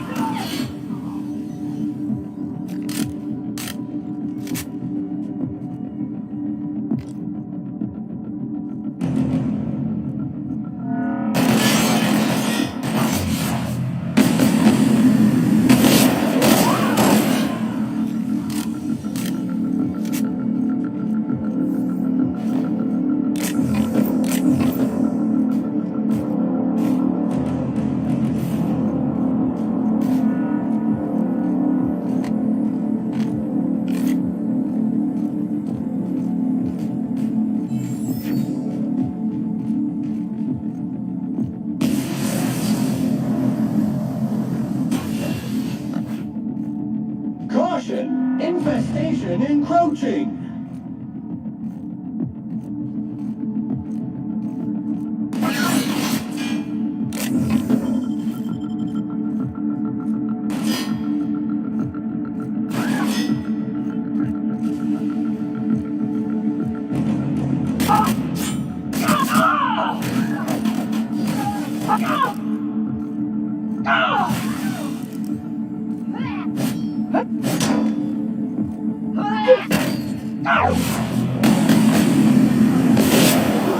Will leave a stain.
Well, look who it is.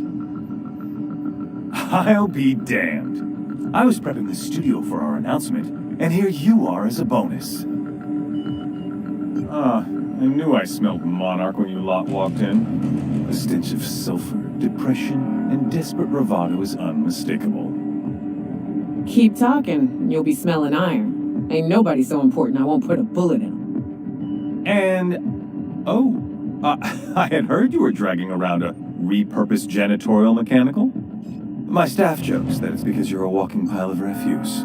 Interactive database updated. The unique organic substance labeled Chairman has been classified as filth, imminent for incineration. When you go off and get yourself shot, try to avoid taking one to the face. I'll want it recognizable to show to my citizens. I'm not in your way, you dullard. You talk to me. You want to go die in a blaze of glory? Be my guest. Besides, I don't know what you think you're doing here, but Sophia's doing good work up there with Phineas. Your efforts will be in vain.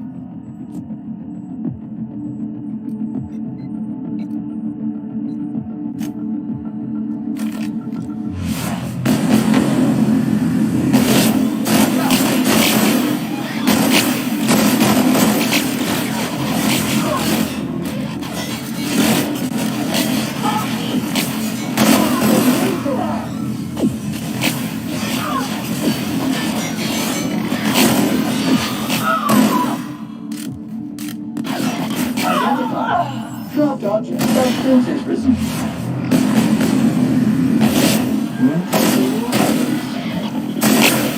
Scour prejudice.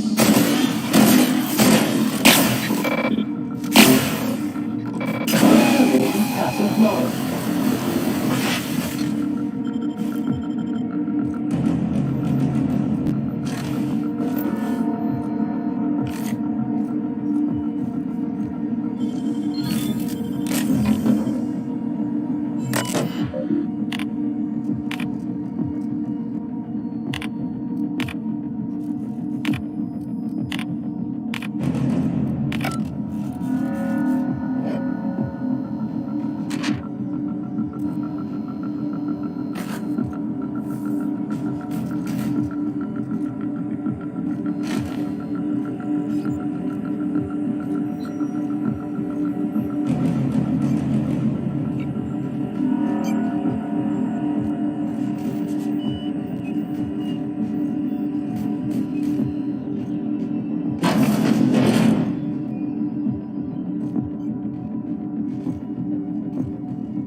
All right, MSI. Another one for rousing. But the captain needs our help. So get in there and fight. Stay down.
job ahead? Consider equipping a pack of Sam's Special Solvent Stain-Out Remover. It's ruthless on residual blood splatter. Take a breath now, folks.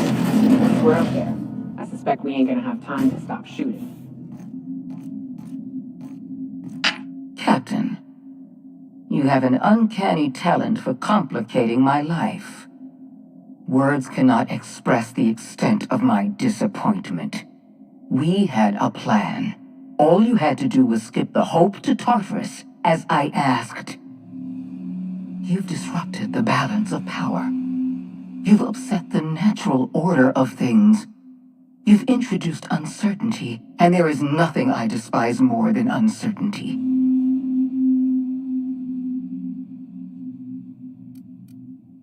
Typical. Running your mouth in the middle of a crisis. It's almost as if you delighted chaos. I should have dealt with you a long time ago. You were always too dangerous to leave unchecked.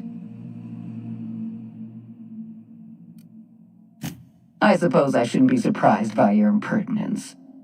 Leaving you alive was my greatest mistake, but it is a mistake I intend to correct.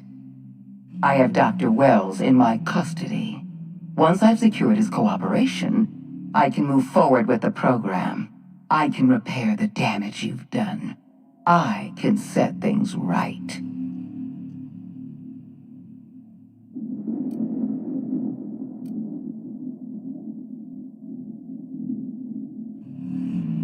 Well, that's mostly correct. You're not leaving here at all. I take no pleasure in this, you know. I simply have no other option. Leaving you alive is too great a risk. Goodbye, Captain.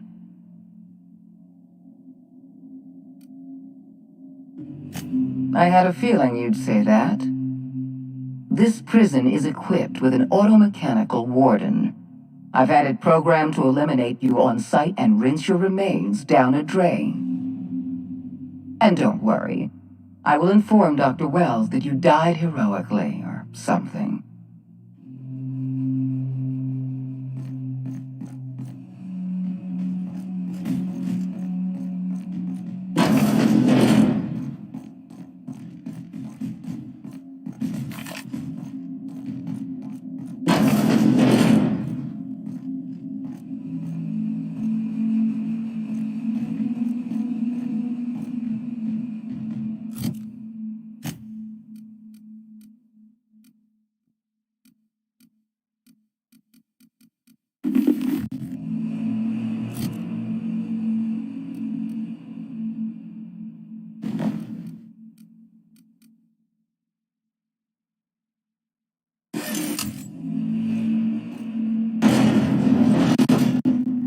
Commencing cleaning sample.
This thing.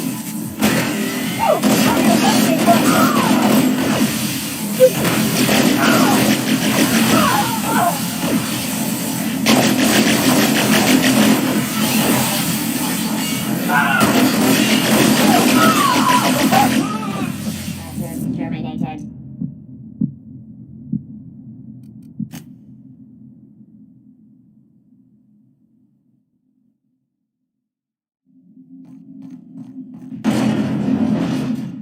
System.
justice.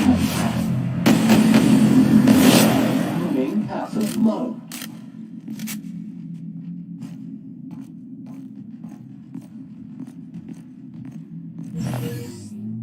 Get me out of here!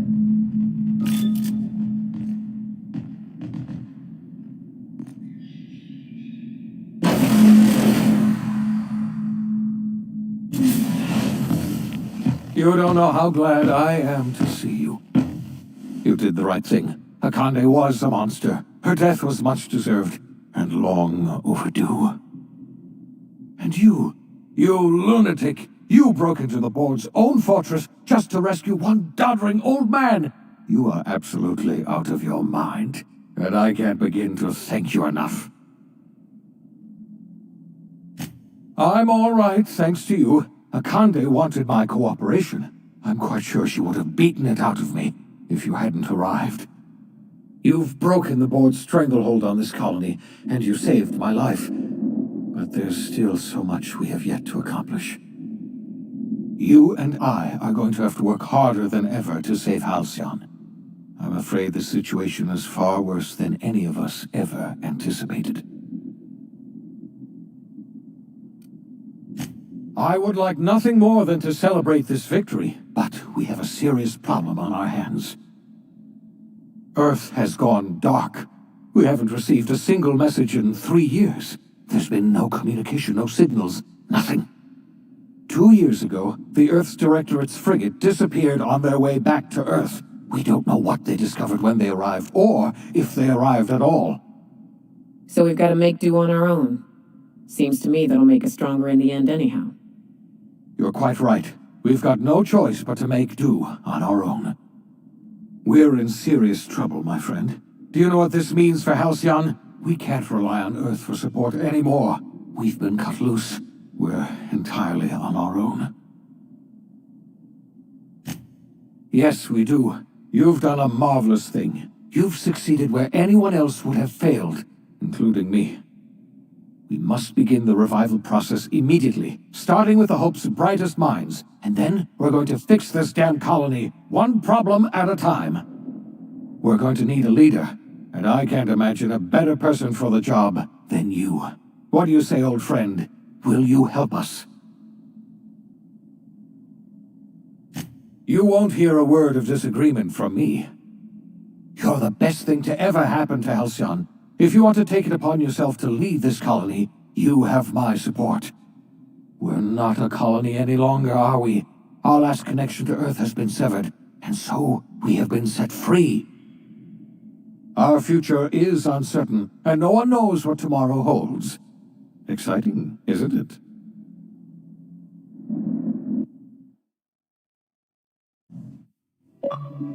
The OSI teaches that everything in the universe happens according to the grand plan. But the stranger that arrived in Halcyon was an unplanned variable.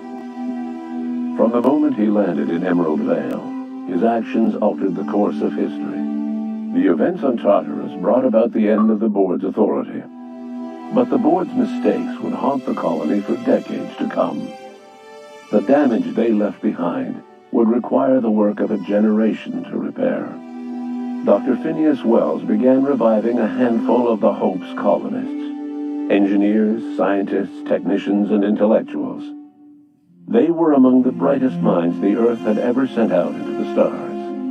The Hope scientists and engineers woke up in a colony descending headlong into total collapse. With no way to return to Earth, they had no choice but to band together and devote themselves to the cause of saving Halcyon. The people of Halcyon were nothing if not hardy. In the absence of the board's authority, many of the colony's settlements banded together with a single purpose in mind: survival. Life was especially hard in the years to come. Some towns dissolved by attrition and starvation, but most of them found a way to carry on. In the years to come, Halcyon was forced to reckon with its newfound freedom. The board was gone, and for better or worse, the colony was responsible for its own destiny. Between MSI's worker-centric policies and the iconoclast's manpower, Sanjar and Zora were able to rally many of the Terra 2 townships to their cause.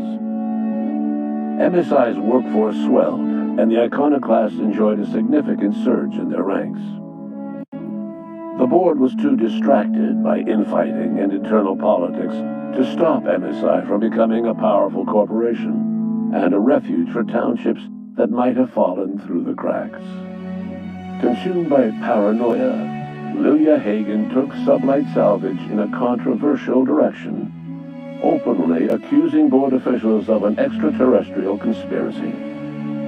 One day, an accident at the Groundbreaker's docking bay silenced her forever. Time would tell if her replacement could keep the Sublight family together. After returning to Edgewater, the deserters negotiated workplace reforms with Reed Thompson, including a single day of rest, which came to be known as a weekend. As the world around him changed, Thompson found himself pining for the old days. He was known to spend his weekends in the cantina, nursing one of the few remaining bottles of Zero-G, and repeating to himself, "It's not the best choice, it's Spacer's choice." As for Adelaide McDevitt, she tended to her garden in solitude for another year before passing away.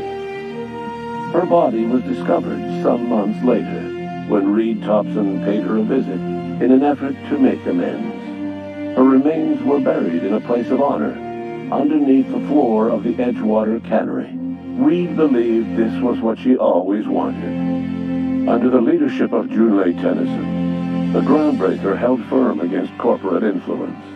The ship's mechanical stability gave Junlei the time to educate a promising generation of engineers schooled in her family's traditions. The future of the Groundbreaker looks promising. The rediscovery of the Hope and the abandonment of the Lifetime Employment Program forced Byzantium to come to terms with some uncomfortable realities about the state of Halcyon. While Byzantines were reluctant to surrender the luxuries they'd grown accustomed to, the board's diminished authority gave them little choice in the matter. Nearly everyone had to learn to make do with less. Some even had to get jobs. It was a dark time indeed. Your influence further cemented Ellie's perspective. She understood she could never truly rely on others, so she set about making sure she wouldn't have to.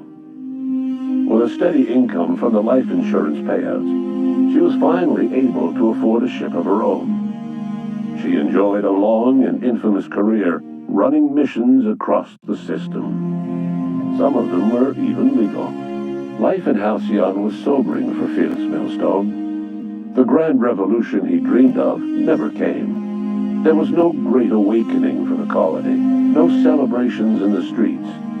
There was only the hard, desperate work of trying to repair a broken colony. Felix never had a head for numbers, but if there was labor to be done, he was there to help. Eventually, Felix realized that the work of a revolution was done with two hands. As much as he enjoyed his adventures aboard the Unreliable, the vicar, known as Max, eventually decided that it was time to move on, to live out the life he had sought so long to create. He knew there were many in the colony who carried burdens much worse than the ones he had struggled with, and he devoted himself to easing their suffering wherever he could. He only ever took up arms again to defend the defenseless. Unshackled from a lifetime of striving and fighting the universe and himself, Vicar Maximilian de Soto was finally at peace. Once the matter with the Hope colonists was resolved, Junlei bashfully asked Parvati if she'd like to join her permanently on the Groundbreaker, and Parvati enthusiastically, if somewhat awkwardly, agreed.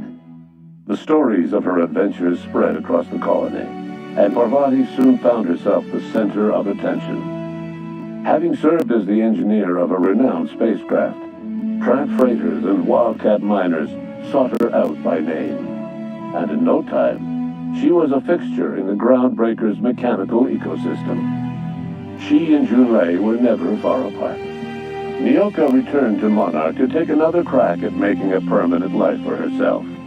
She formed the Charon Group, a mercenary outfit of ragtag survivalists and wilderness experts. Anyone in need of a guide, or just looking to throw back a beer and swap stories, could find her camping on the trail or clearing an infestation. The SAM unit that accompanied you spread awareness of the product line's superior sanitation and maintenance capabilities across what was left of the colony. This led to a boost in SAM unit sales. Did you know that SAM units are the longest-lasting, toughest-acting cleaning solution in Halcyon? Minister Clark was released from house arrest, and his contact with you gave him a sense of renewed purpose and vigor. Once it became clear that no help would be coming from Earth, he threw his considerable efforts and talents into helping Halcyon manage the crisis before it. As for Dr. Phineas Wells, he spent his remaining years in his orbital lab. He eventually came to terms with his own past, and was able to forgive the mistakes of his younger self by devoting his remaining years to serving the colony.